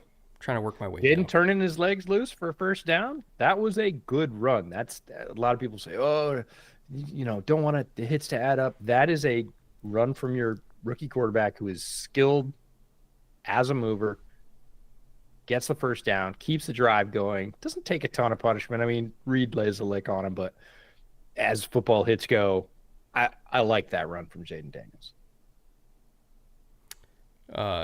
Mono says oat milk question mark. Yes. I really don't like almond milk. It tastes like cardboard to me. And it's weird. I used to love the taste of milk, but as I've gotten older, I haven't liked the taste as much, so I prefer oat milk now. Brett, not a pumpkin spice girly. I get one a year. I get one pumpkin spice a year in October to commemorate the event, and then I go back to my normal thing. Got it. Oh, man. Eagles are not giving Commanders running backs a lot of room to breathe. It's not that the running backs are making the wrong reads. It's that they're looking up and down the line going, well, can't go there, can't go there, can't go there. I guess I'll go here. Jalen Carter. Whew. Who knew this game was going to be a defensive battle looking at it in September, right? It's crazy. All right, 3rd and 5. Quarters presentation. It's going to be tough to find anything deep here. Yeah, no shot. Now we got Nolan Smith teeing off. Coleman is getting worked tonight at left tackle. He's probably given up 7 pressures by himself. Yeah, the Commanders' line as the game has gone on has been less competent. And again, this was the worry that we had in the offseason when we did the Commanders episode. Man. Was, hey, we love their draft class. They had a great draft class, but they had too many needs to address in 1 year. Yeah. And our one criticism was like we like the players they got in the 2nd round. We really do, but we wish that they tapped into the tackle run before the 3rd round. And they decided to wait to the 3rd round, and they ended up with Brandon Coleman, and we were like, I don't know if that's the move that can fix this spot. Like, I get it. They got a tight end we really like. They got Johnny Newton, but that was my one worry. I don't even call it a criticism. I'll call it a worry, is that they waited too long to hop on the tackle run. And when you're drafting a young quarterback, top priority is keeping him safe and keeping him upright, because it doesn't matter what flashy tight end you get. It doesn't matter what flashy 3-tech you get if your quarterback gets broken. So I was worried about that at the time, and I'm even more worried about it now because they don't have a left tackle. They just don't. On that particular set, he was way too tentative against Nolan. Like Nolan is a fireball up the edge. He is a low to the ground speed rusher with good bend. And his first couple steps, which is going to determine that initial set, how far out he's going to get, was not aggressive enough. It did not get him enough real estate. And Nolan had him off basically the second step. Yes, he made contact. He didn't make any functional contact. He didn't even barely slow him down. He was never really in his way from about the second step on. He was chasing, and Nolan Smith is way too fast going forward for you to chase going backwards. Like, you got to give chip help against Nolan. You really do. Yeah. Unless you have a guy who has just an unreal first step that can get to that landmark in time, like, you got to provide some kind of chip help. Yeah. Or you're just going to struggle. Like, you can't even really jump set him because he's got a 40-inch vert. Like, you just have to take away the corner. That's what you got to do. Yeah, and to do that, you got to be aggressive in those steps. And, that's why we always say rushers coming out need a counter because, oh, great, you got speed, but, tackles for the most part at the NFL level have figured out how to cut that off. So then you got to be able to get them to take those aggressive steps wide outside and either spin back to the inside or make a nice, jump cut across their face, which some guys can do, double arm slap, see if you can sort of go chest to chest and press it to the inside. Those are all good counters. Did you see Danielle Hunter's pass rush from last weekend? Yeah, baby. What? Against Penei Sewell. Penei Sewell. If you haven't seen it, go look at it. That was a first for me. I've watched a lot of football. I've never seen anybody put that combo together. That's a man right there. I'm sure some guys have tried it, probably in high school. I've never seen that at the pro level, and he made it look easy. He made it look polished. That was ridiculous. Yeah, Penei's never seen it either. That's why he got toasted. I don't even blame him. Like, it's the old meme. I'm not even mad. Like, that was so cool. I'm just impressed. Yeah, I'm just impressed. All right, Devonta gets yanked down at the end of that. Is that Luvu? I think so. Yeah. That's there's a mass difference there. Papa Starch for $5. Thoughts on the Bengals/Chargers game Sunday night? Looks juicy. So we do have we got a lot of thoughts on that. Yeah. We have an episode coming out previewing that game. I think it's coming out tomorrow. Short version is it's two elite quarterbacks going at it at the top of their game. I'm going to that game. I'm excited for it. So I'll be there on Sunday night up at SoFi. Ooh, Jaylen, got it. He's got time. There you go. The difference, though, is that the Bengals have a surprisingly stout run defense, especially compared to what they thought they were going to be going into the year. Their pass rush is terrible outside of Trey Hendrickson. So you got Trey going against Alt and Slater, and then they're hoping the other three guys on the defensive line can do anything. I don't think they're going to be able to. So the Chargers, I think, are a more complete team than the Bengals surrounding their elite quarterback, while the Bengals have more individual star power, but they don't have a complete team. Finally. I was like, where's the flag? Okay, is this just me? Yeah. Is this just me, or is this a trend? I see more missed face masks. That was like the nuclear call before. Yeah. And I feel like officials just have so many things to try and determine anymore that they've just like said, well, we're not going to prioritize face masks. Okay, that's helmet. That's not face mask. Well, I'm pretty sure you're still not. I don't think you're allowed to grab inside the back of the helmet either. Yeah, no, it's not pretty either way. Let's be clear. But I see more missed face masks. I saw 3.5 missed face masks last Sunday. It always felt like they never missed face masks when they happened before. And now there were 2 in one game that they didn't call. And you're like, is this just legal? They said there's no foul? They picked it up? Yeah, again, he didn't grab his face mask. He grabbed it But I'm underneath pretty the back sure of if the you ear. grab under the ear hole and turn, is that not?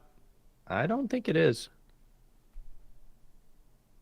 Again, I am as much football as I watch. When we get into like rule minutia like that, like, is it different if you get it 2 inches behind in the ear cup as opposed to the face mask? I don't know.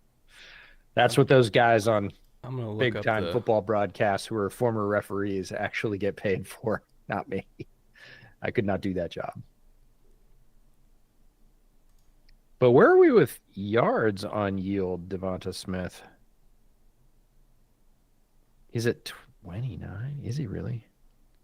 Said if a player grasps and twists a player's helmet via face mask or another opening, does grabbing underneath the back of the helmet not count as an opening? That Where they want it to go through the ear hole? That seems very interesting to me.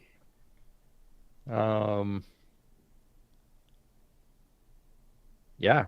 Because that seems like a pointless rule then. It's like, oh, don't grab here, just grab here and then twist their it's head pretty off. hard. Like... Usually, that's the first time I've seen somebody get their fingers inside the back of somebody's helmet in years. It's a very hard thing to get done when there's as much motion in football plays as there is. Do they call it if the helmet got pulled off? I bet they do. Because it would look ridiculous if they didn't. Yeah. Wow. 4 catches for only 29 yards for Devonta Smith. 7.2 per. They are keeping it all in front of them. McPain trained for $2. Here comes the high-end talent. It will save them. Hey, man, this ain't a Steelers game. High-end talent's on the other side of the state, bud. Oh, boy. They are saying any helmet opening counts on the broadcast. That's what I thought. That's what I thought. Phantom PI leads to 3 points for Washington and picking up obvious face mask leading to 3rd and 9. Yeah. Not been an ideal night for the referees. I feel like we could say that about most nights, honestly. But this one, at least on most games, it's like, oh, some teams didn't get this call. Some teams, like it feels fairly evenly distributed. Tonight does not feel evenly distributed.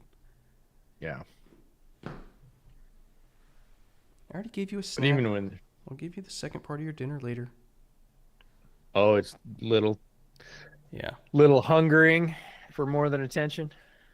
Well, I'm supposed to give him his insulin shot pretty soon here, but I think I'm gonna wait till I give him his chicken, and then I will. What, do you want to say hi to the people? Do you want up here? Take care of your chicken. Take care of your mentals.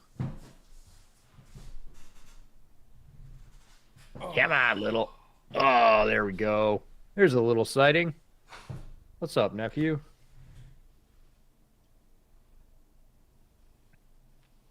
Oh, now you want down? Huh? He says, I don't like this. Way too much attention. All right. Hurts dives. Does he get it? Where are they going to mark him? Nope. Short.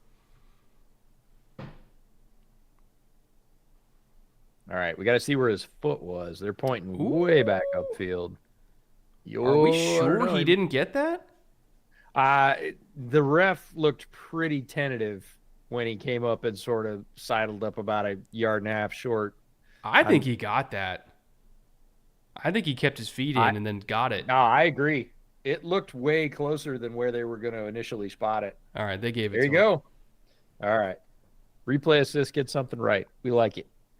That's a hell of an effort by Jalen Hurts to get the extension and make sure the ball comes down first. Yeah, that's a pretty crazy play. Wow. To stay in and extend like that. Takes a hit, plants, and just doink. Oh, man, he picks up 2.5 yards just in that dive. That's amazing. Not the kind of play that's really going to show up on the stat sheet. Certainly doesn't make it look as easy as Mahomes does, skittering out of bounds for the extra half yard, as he always does, but counts all the same. All right. Are we throwing a flag on this? No, we're not throwing a flag on this. Oh, overload. Nice. Perfect play call. Okay. Cliff's not been having a great night. That was perfectly timed. Lucky or good, that was perfectly timed. Commanders loaded up their left edge of the defense. Philly punches it right through the middle. Johnny Newton's like the only guy there. Oh, now we're talking about the jump? Come on.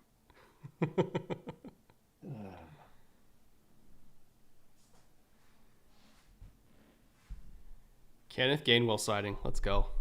Chat says 14 is a strange number for a running back. Dude, they're all over. It's a Wild West now. We got running backs wearing like 35. I hate it. 0. Boy, look at the size of the gap he got to run through there. Philadelphia offensive line, man, starting to impose their will late in the game. Stop me if you've heard this one before.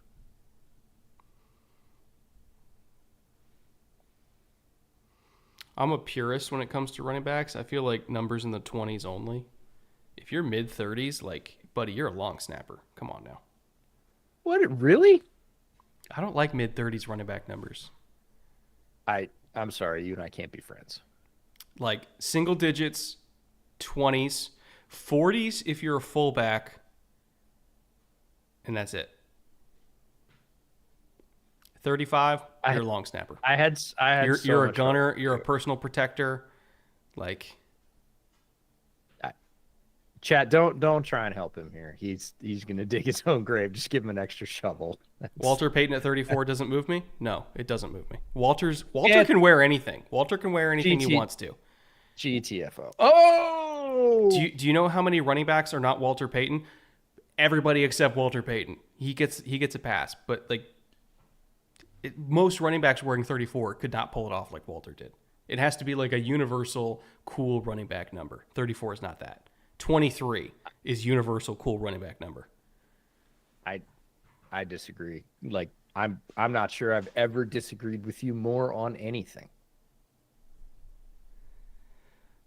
Saquon owners just getting absolutely fucking vultured, including us. We really needed that. Yes.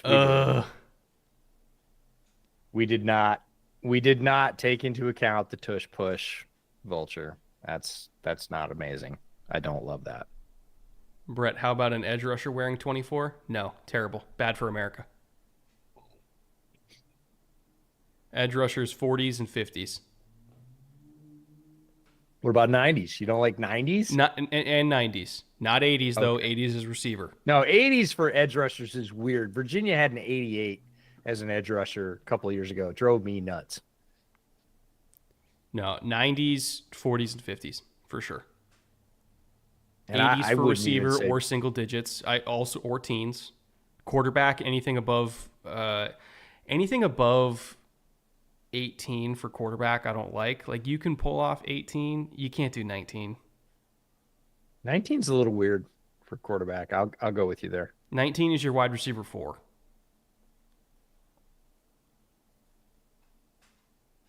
Or your kick returner who wishes he was your wide receiver 4. Yeah.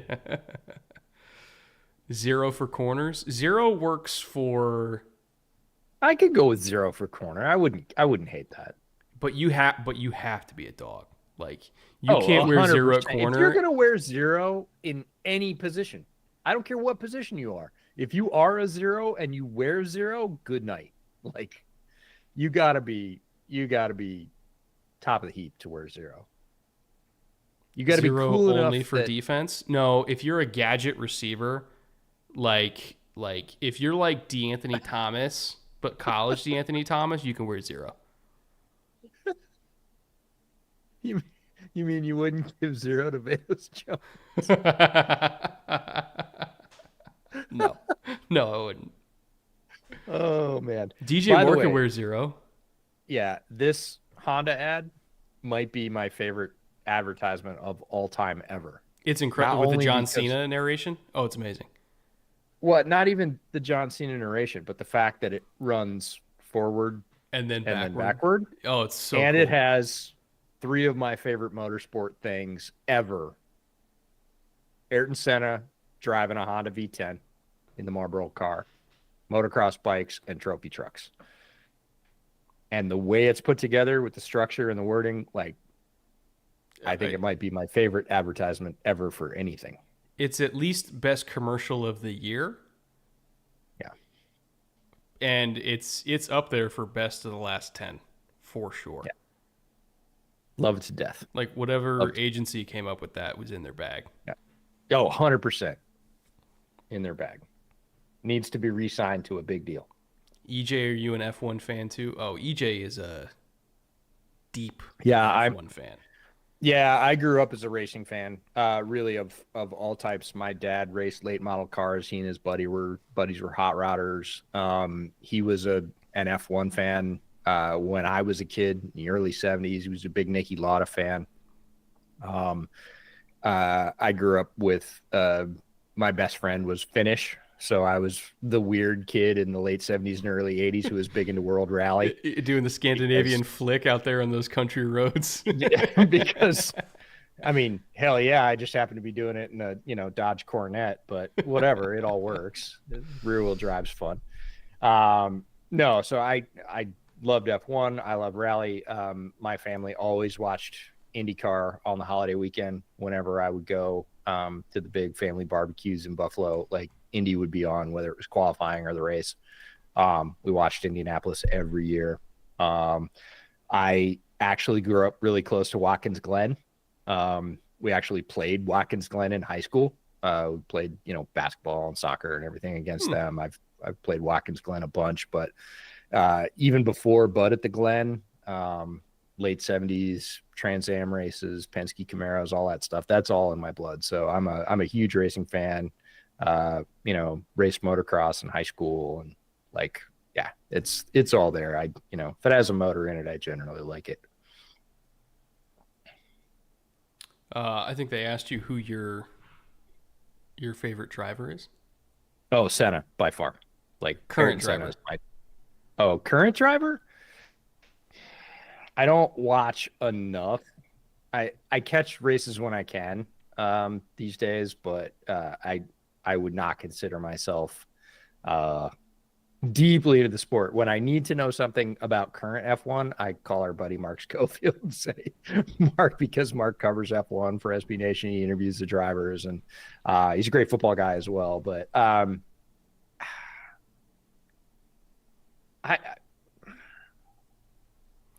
for me, I'll get back to you. I go Ricardo just because I love Ricardo. He's just like a great human. Other than that, I just hope everyone has fun. Right. Have fun, boys. I was a huge Schumacher fan when I was growing up.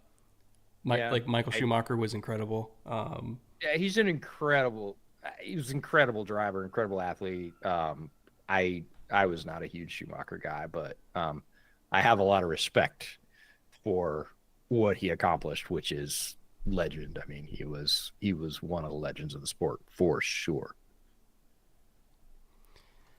All right, checking in on Brandon Coleman.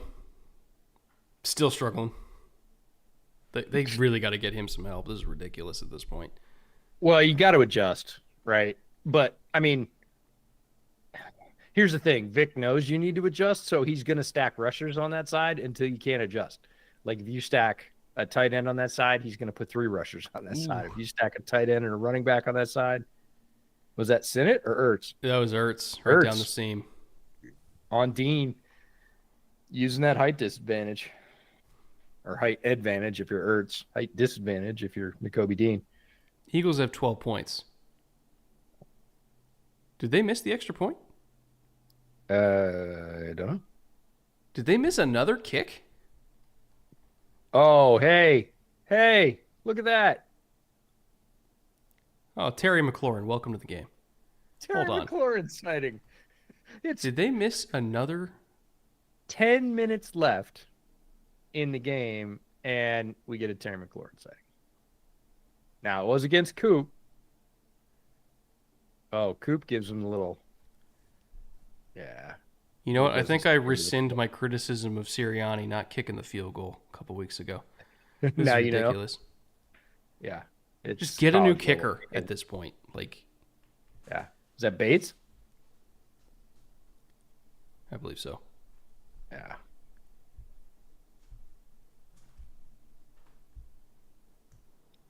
All right. Well, as I said, I was counting on the Eagles to score some points, and Commanders are going to have to throw.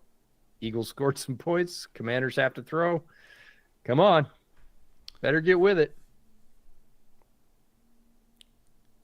You already stole our Saquon touchdown. I know. I'm kind of peeved about that because I think we would have had a shot. Oh, look at this, though. Well, yeah, we would have. So look at this. They are stuffing the run like crazy. Jaylen Carter is having another beast mode evening. Watch this. Yeah, grab his shoulder pads. Grab his shoulder pads. It's not going to help. He's still going to make the tackle. That was pretty by Jaylen Carter. Ugly by the Washington offensive line. Elliott, not Bates. Appreciate that. But here we go. Like, I think Washington's getting the very clear idea that if they're going to move the ball, they're going to have to throw it here, not run it. Oh, my God. Or Brandon not. Graham just collapsed. Nah, Who was that tight end? That was Sinnott. Here's the thing. I don't love this late game script by Cliff. A, your tackle's getting annihilated and you haven't found a way around it. B, the last 3-4 times you've run the ball, you've gotten bubkiss. Nothing. And you're just being stubborn at this point. Like, I mean, I don't think the odds against the secondary is great, but, like, you got to throw the ball. They got a good wash down. There was a cutback lane there, but Brandon Graham just completely collapsed the edge and took it away. Oh, boy, that's not going to play, son. Oh, whoo. This isn't. Oh, God. I know. Okay, great job to come up with the snap. He has, if he cuts hard right there, he might get it, but Blankenship is blasting into the backfield. A lockdown performance by the Eagles D right there. Vic has Cliff in a bit of a blender. But it's not just that they're being out-talented at the line of scrimmage, which they are, but they're just not calling a good game. Cliff is cliffing. But this is always the worry that people have, right? Everything works for the first 6 weeks, and then defenses adjust, and he's like, well, I did my part. And it's like, dude, the job keeps going. Like you right. There's two halves to the season. Yeah, the difference between the best coaches, and this is something somebody asked me this week. Obviously, I've been talking about Waldron and the Bears a lot. Somebody said, what were the signs that Waldron might not have been great in Seattle? And I said, well, the most troubling thing with Waldron's tenure was the lack of second half of the season adjustments. The first part looked great, but there was a question as to whether or not Pete was trying to rein him back or whether it was just his being Waldron's inability to adapt. And I think at this point we can safely say it wasn't Pete holding him back. Like, Pete might have been encouraging him to change. I'm not sure, but that looks pretty familiar in terms of, hey, it's not going super well, and my adjustments to that are minimal, and they don't work very well. The best coaches in the NFL put something good on tape, whether it's for half a season or a few weeks or whatever else. Defenses then get tape on that and adjust very quickly. It's a super dynamic sport. Nothing lasts more than 5-6 weeks, and then they've got a counterpunch, and then they go, sweet, that was phase one, here's phase two, here's what we're going to do to pivot now that everybody thinks we're going to do this in this situation. And the great ones can do that. The Ben Johnsons can do that. Ben Johnson's been doing it for 3 years now, and he's still ahead of the curve. Other guys, you can put together 6 or 8 games, and then the book's out on you, and you're stuck. And it's similar with players. We know players like that. There's that description That description holds for quite a few players we know, but it also holds for some coaches. And just the attention to detail. Like, you got Cosme pulling into Nick Allegretti. Like, just the attention to detail. Like, I don't know when they put that play in. They clearly didn't rep it enough because people were all over the place. Right. And earlier they ran mesh. We saw Kellen run mesh and have bad spacing, right? Jeremy Chin was blowing people up, mashing the two guys running mesh together into each other. But if you look at the second half, look at the spacing, look at the distance between the Philadelphia wide receivers in the second half and the Washington pass concepts in the second half. And when you really go back to the all-22, if you watch that, focus on that. Focus on the spacing and the diversity of route concepts in the second half from Washington and Cliff and Philadelphia and Kellen. And I'll bet you $1 it's night and day difference. First half, both of them were really muddy. Wide ass open. Oh, he fumbled. Okay, they got it back. Oh, man. Quan Martin almost had play of the game. Almost.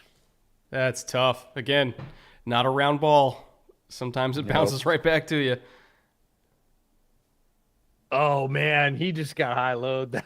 He's literally lifting that ball so he doesn't hit it on the guy's helmet, and the guy comes from behind and just drills it.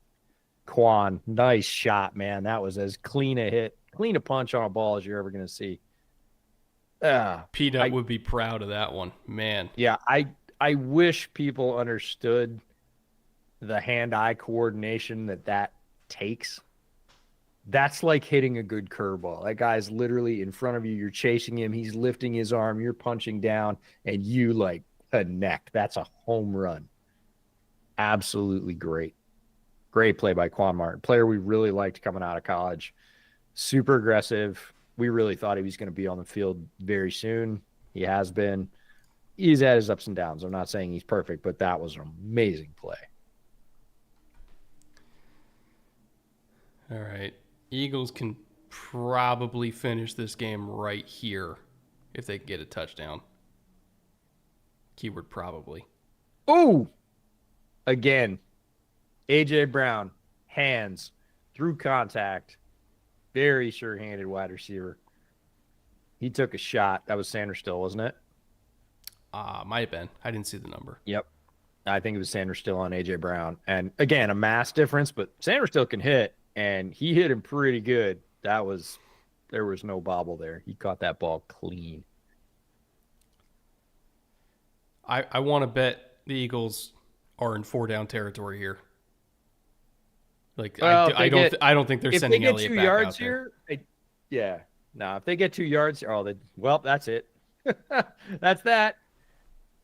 But hey, we needed it. All right, so we got the Saquon touchdown. We don't have the Devonta yards. No, he's been under tonight, and we don't have the Terry yards either. Oh, actually, we're in a catch-22. See, this is what I warned you about, EJ, about going higher on Terry and lower on Jaden. Is now if we can't get both. Yeah, he's at 146. we got the lower on Jaden by far. I think our predictions about how good this Eagles defense would be against a rookie quarterback have all come true. The problem is they didn't even get any of the sort of desperation shots to Terry. Literally, was that his? Yeah, this is his first catch. Yeah, he's had one catch. Well, one catch. Quignon's been a menace for starters. And they're not even like, he's not open, we're going to try it anyway. Like, they're just not even trying. Yep. Because Quignon's just too good. Like, talk about a rookie corner that might be probably will be a Pro Bowler at this point. Okay, so this is like getting a 4th down on the half-yard line. Yeah, we need. It is still statistically possible that we could win this, but the margin is like this. We need a 53-yard bomb to Terry, and then a Brian Robinson 40-yard touchdown, and then another bomb to Devonta Smith to finish the game, and then we're good. Well, I don't think we're going to get the Devonta Smith yards, but just the Terry Jaden thing, we could still get it. We could still be under on Jaden and clear Terry's yards, but there's a gap and it's about this wide. It's not looking good. If only we had looked at every single TNF game ever and just bet the unders. It's so depressing, though. Honestly, I can't put an entire slate together with just unders. It's like you're going to fail, and you're going to fail, and you're going to fail, and you're going to fail. I'm sorry. I just don't want to. Like, I'd rather lose at that point. Beck says, if you win, I get to rescue another dog. Okay. I will look at the pictures if we hit the Terry Jaden magic 1.5 yard gap there. Like, no guarantees, but we have 2 perfectly good rescue dogs who are incredibly sweet. Love them to death. I don't think we need 3. Yes, I've had 3 before. Did I tell you that me and Nikki are going to get 2 more kittens? You mentioned you might. I wasn't going to press you on it. We want to get another like young bonded pair because Little's going crazy. He needs something to take care of. Oh, like, yeah, for sure. He's a caretaker. He would always tuck Fatty in at night and, lick him and groom him, everything. And he needs something to do. He needs something to take care of. He's going crazy. He's like that guy that retired, doesn't have any hobbies. He's like, go over, it's all kinds of Amazon kits, glue guns, and you're like, what are you doing? Oh, I'm learning how to tie flies, but you don't fish. Yeah, he's just whittling in the corner. You're right, but there's a huge pile of chips because he needed something to do. How old is Little? He's almost 14. He'll be 14 in the early winter. Like February of this coming year, he'll be 14. The crazy thing is, at 14, incredibly active cat. Like, for all of you out there worrying that he's not going to be able to keep up with a couple of rambunctious kittens or that he's going to get annoyed, he's going to be one of the boys real quick.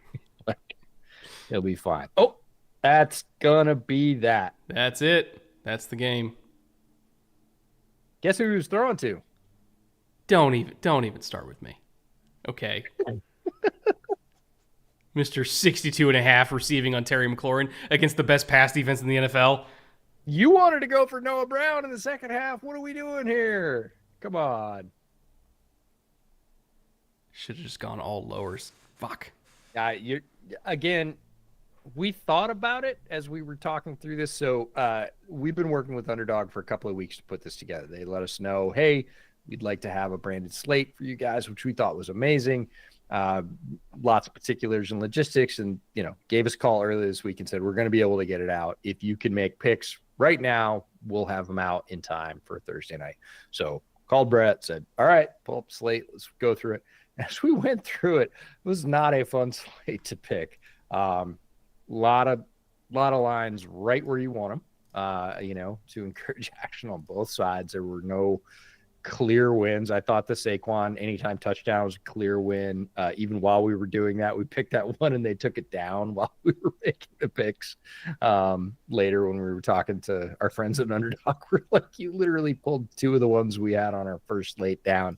They did come back, so they ended up on the slate, but we knew the Eagles pass defense has been playing lights out for a month, and there's going to be a big challenge for Washington no matter what. So,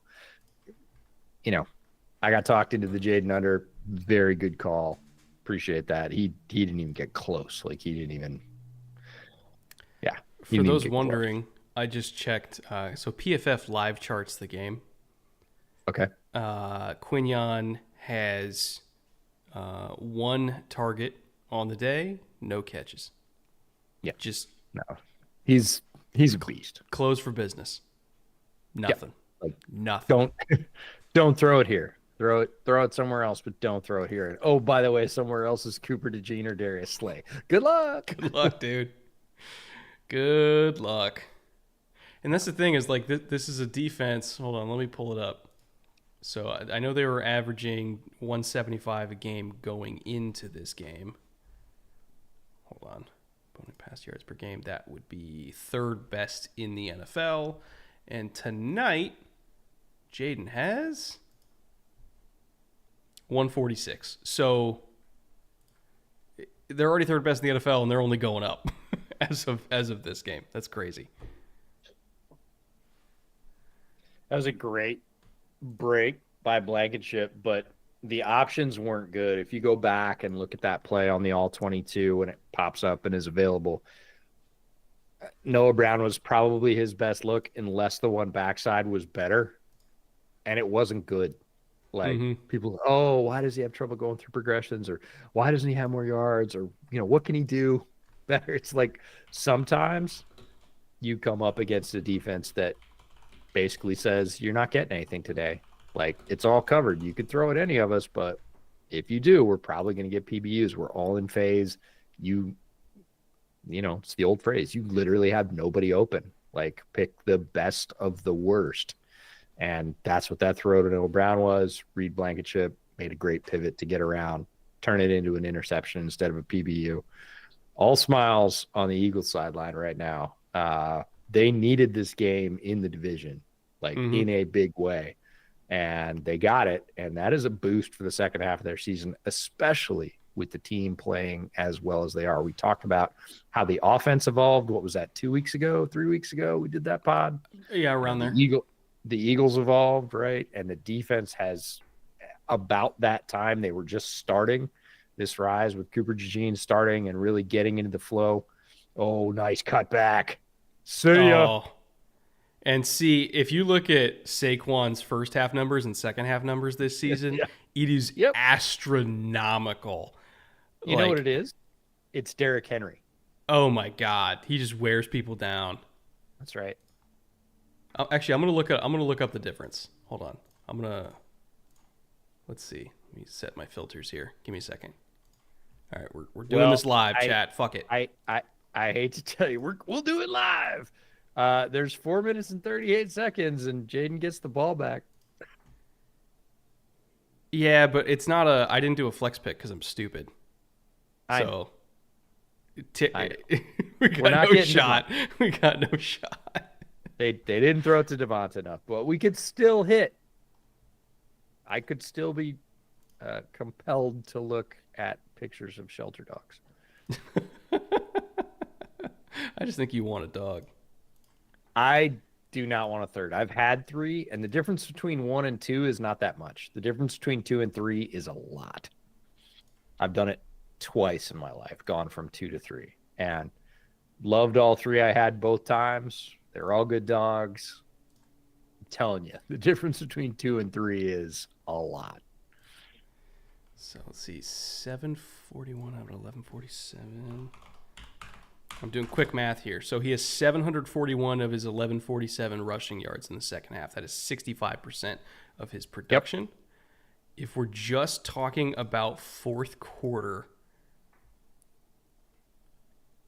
323. Yeah, he has 30% of his production just in the fourth quarter. Yeah. Wild.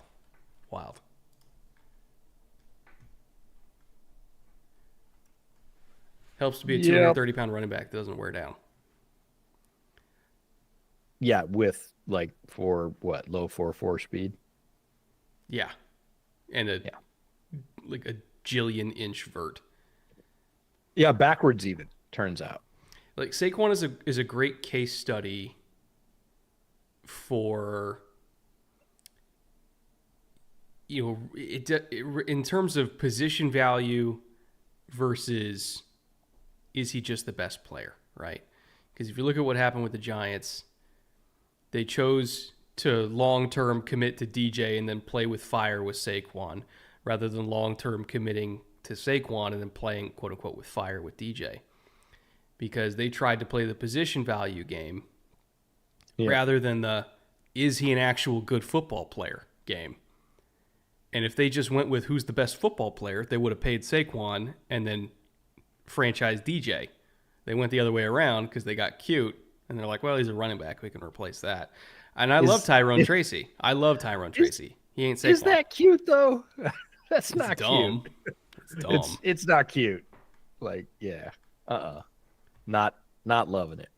They did the opposite thing when they drafted Saquon. Exactly. They went with, well, he's a pretty good football player. And they were correct.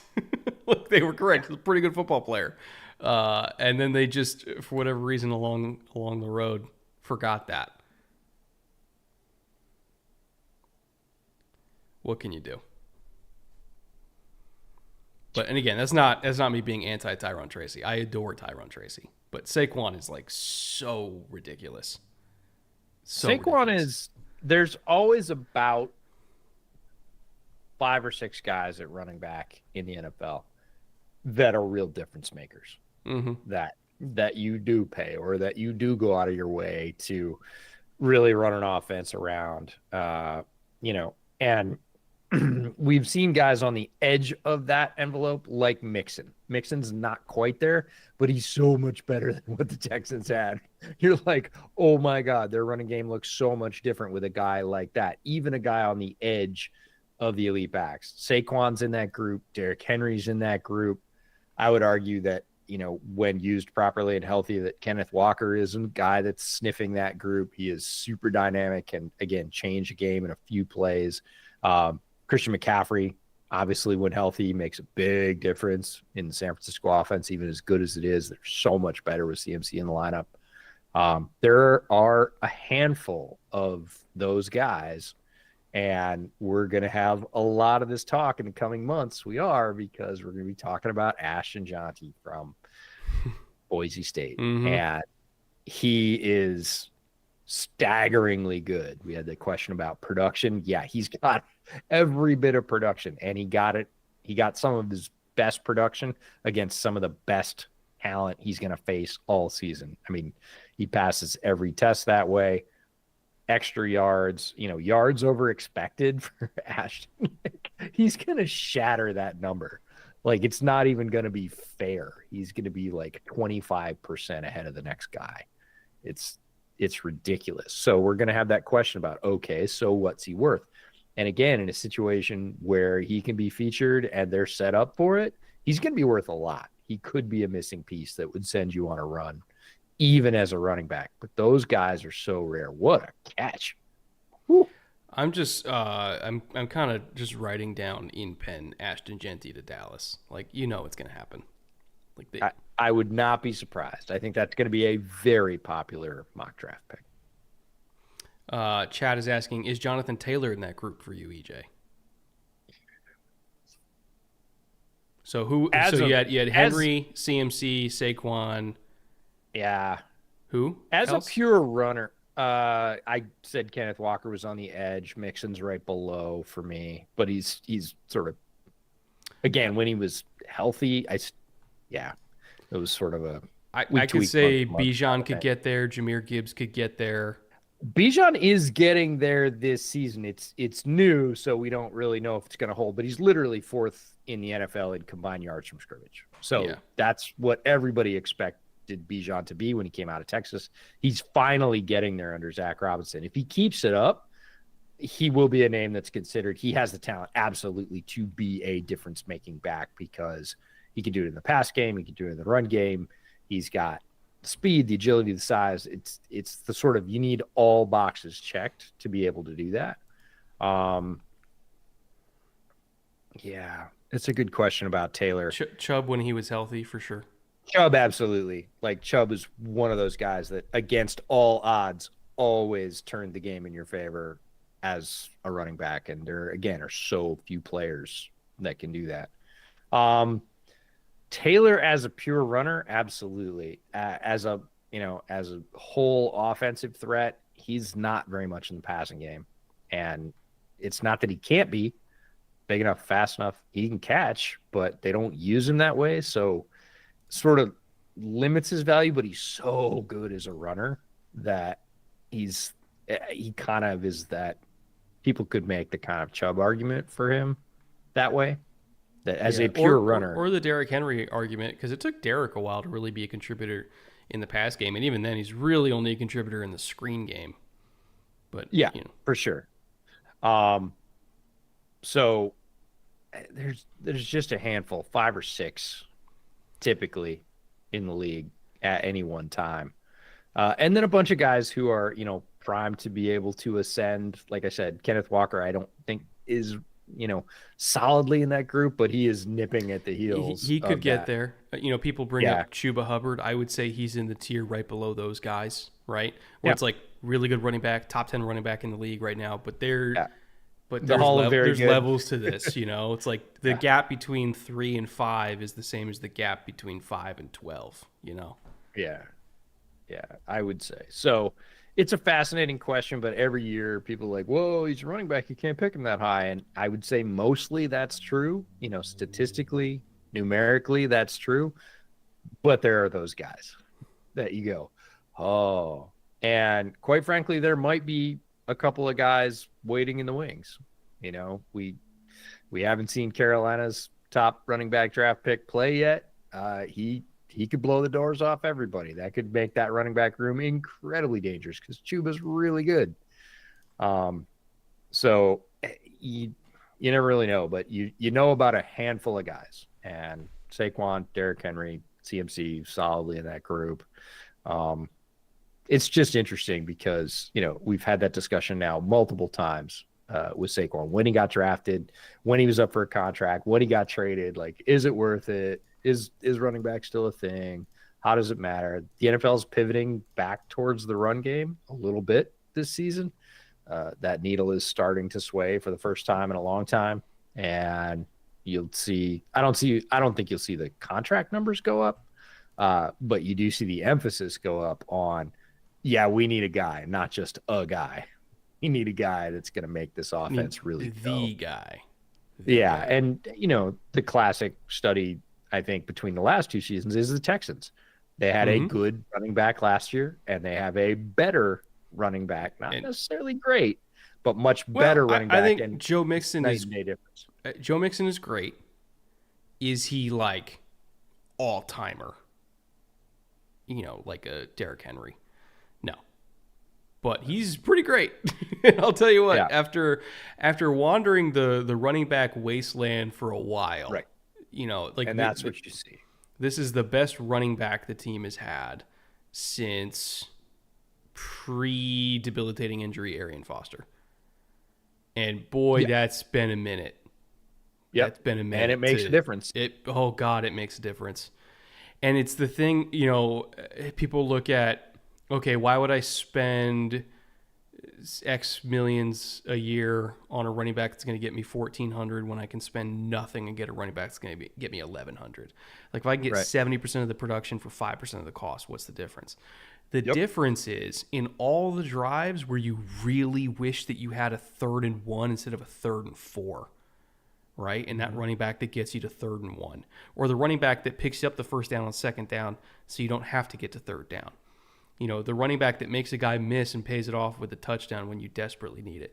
Like, it's the stuff that doesn't show up in the box score that's the difference between a great running back and an okay running back. And, if we want to moneyball this thing and talk about, overall production, everything like that, let's talk about situational production. Let's talk about keeping yourself on schedule. Great running backs do that. And then occasionally – it's like Saquon, where you have 23 carries for 65 yards, and then you look up and he's got 25 carries for $140. They do that too, Yeah,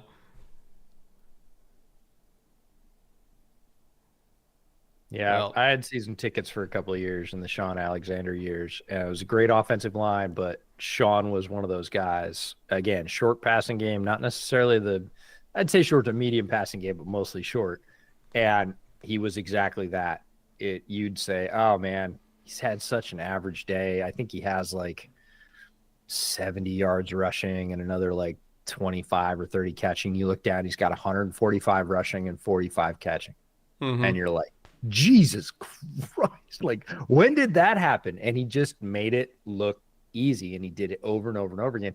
He literally lulled you to sleep. He was incredibly good. And it gave me an appreciation for those guys that can do exactly that. That can just shorten up a lot of drives on the chains, get you things when you said in high leverage situations when you really need them, got to have the touchdown, got to have the first down. You can go to that guy. It's not just the alpha wide receiver. And if anything, it's even more sure than that, right? Is that Terry? Yeah, it's Terry. Oh, he does exist. Well, no, Zacchaeus. No, Terry's 14, right? Yeah, Terry's 14. I thought he was 10. Is he? Yeah, Zacchaeus is 14. Right. Okay, Zacchaeus. Or no, 17. Terry's 17. That's what 17. Different teen. See, if he was 88, I would know. We had this discussion earlier. So I'm looking at the passing map right now for Jayden. Yeah. 1, 2, 3, 4, 5, 6, 7, 8, 9, 10, 11, 12, 13, 14, 15, 16, 17, 18, 19, 20, 21. 21 throws tonight. Within 5 yards. Within 5 yards. Yep. 21. Yeah. Respect to Alfred Blue. Yes, respect for Alfred Blue. That's awesome. Nice pull. A bunch of people were asking earlier in the chat about Josh Jacobs. My answer on Josh Jacobs is we'll see. He is a very good player, and his start in Green Bay has been very good. There's a quick touchdown to Ertz. 28 seconds. Ertz is the only guy eating tonight. Yeah, I know. We didn't touch Zach Ertz's numbers. We looked at him. He's got like 7 catches for 60 yards. Yeah, he took our Terry numbers. That's terrible. Basically, the Eagles said, we've got enough corners. We're going to make sure your number one does bubkiss tonight. And they paid it off. I mean, if you're good work, if you can get it, right? If you can pay that off, sure. You could just say your alpha is a 0. He's going to get 1 catch in the fourth quarter for like 10 yards, and it's going to be completely meaningless. Yeah, that's awesome. That's really hard to do in the NFL, folks. Like, that is a difficult thing. Alphas are alpha for a reason. EJ, I want you to prepare yourself. Okay. They're down by 10. Yes. If they get this 2-point conversion, they're only going to be down by 8. Yes. You know what the broadcast is going to show if it's a 1-possession game with less than 30 seconds left. It's okay. I want you to be ready. People are acting like this really shook us as Bears fans. When First time? they don't realize that our heart is hardened into a chainmail exterior at this point, and like, you can't hurt us. It doesn't matter. We've seen so many terrible things. No, give him a flag. Did Ertz get that? No, they called him out. Well, sure they called him out, but did the defender ever turn his head around? Ever? They just want to get out of here, man. Traffic's they gonna be rough as it They're is. not going to throw a flag. Look, he's not even looking at it. Dude, these guys are like lawyers and taxidermists. They want to go home. They got a flight to catch. I get it. He had his hand on the flag too, and he's like, "Whatever, this isn't going to make a difference. Like, let me get out of here." You might have got both toes in. And does he survive contact with the ground? It's under review automatically because it's a scoring play inside of 2 minutes. They might give it to him. I don't know. Did that right toe hit? That right toe might have hit. I don't know. Yeah, I'm just kind of surprised that they didn't toss a flag on DeJean because he literally was chest to chest with him making contact before the ball got there, and he never turned his head around. That's a definitive angle. I think that's a toe on the ground, boys. Man, Ertz's night continues. I swear to God, to all of you, we looked at Ertz's numbers and we were like, an older, not terribly athletic tight end anymore against this pass defense? No, thank you. And whoops. Yeah, that's why they play the games. Paper and grass, 2 different things. Scary Terry's the new prisoner in Guantanamo Bay. That's great. Well played. So Josh Jacobs, to continue, great start. Obviously did really good work with the Raiders as well. As the weather turns in Green Bay, again, we had Tom Grassi on Bear Era this week, and we talked. My question was specifically about the running back room. So this is, this is really relevant stuff and timely as well. Marshawn Lloyd's supposed to come back this week. Jacobs is obvious leader there. He's outsnapped or outtouched Emmanuel Wilson 3-1. He's clearly the leader. Now the weather's going to get crappy. The Packers are going to lean on the run game a little bit more. Touchdown. Sirianni looks like he got hit with a stick. Oh man, he's got that look of like, what? What I find interesting about Sirianni when he wears his beanies is it's always like halfway right over his on his island. Hi, bud. I know you're hungry. I know you want food. So if Jacobs continues and powers the Packers down the stretch when the weather gets really bad and stays at that high 4+ yards a carry, is like 4.8 right now, and they lean on him and he keeps producing, yeah, he's going to be tickling that. Whether or not they use him in the pass game, he's capable there. It doesn't really have a lot to do with him like it does, a lot of running backs in college or other places. The whole thing about Wisconsin running backs can't catch. No, they can catch. They never get thrown to in college, so you never see it, but they're athletes, they can catch. So if Jacobs is able to do that, and he powers the Packers, into the playoffs through bad weather, has a bunch of big games, yeah, he's going to be pushing for the back end of that special group because he's been very productive in not great offenses pretty much his whole career. So, hi, bud. Oh, no. What? Really? Little, you wanna say hi to everybody? He says no. Exposure's too much, Dad. Too much. Well, very good game by the Philadelphia defense. Philadelphia offense did enough, and then, tired them out, broke them open in the fourth quarter, picked up some extra points to really seal it. That's what good teams do, and Philly is, I don't want to say peaking, but Philly is trending in the right direction at the right time.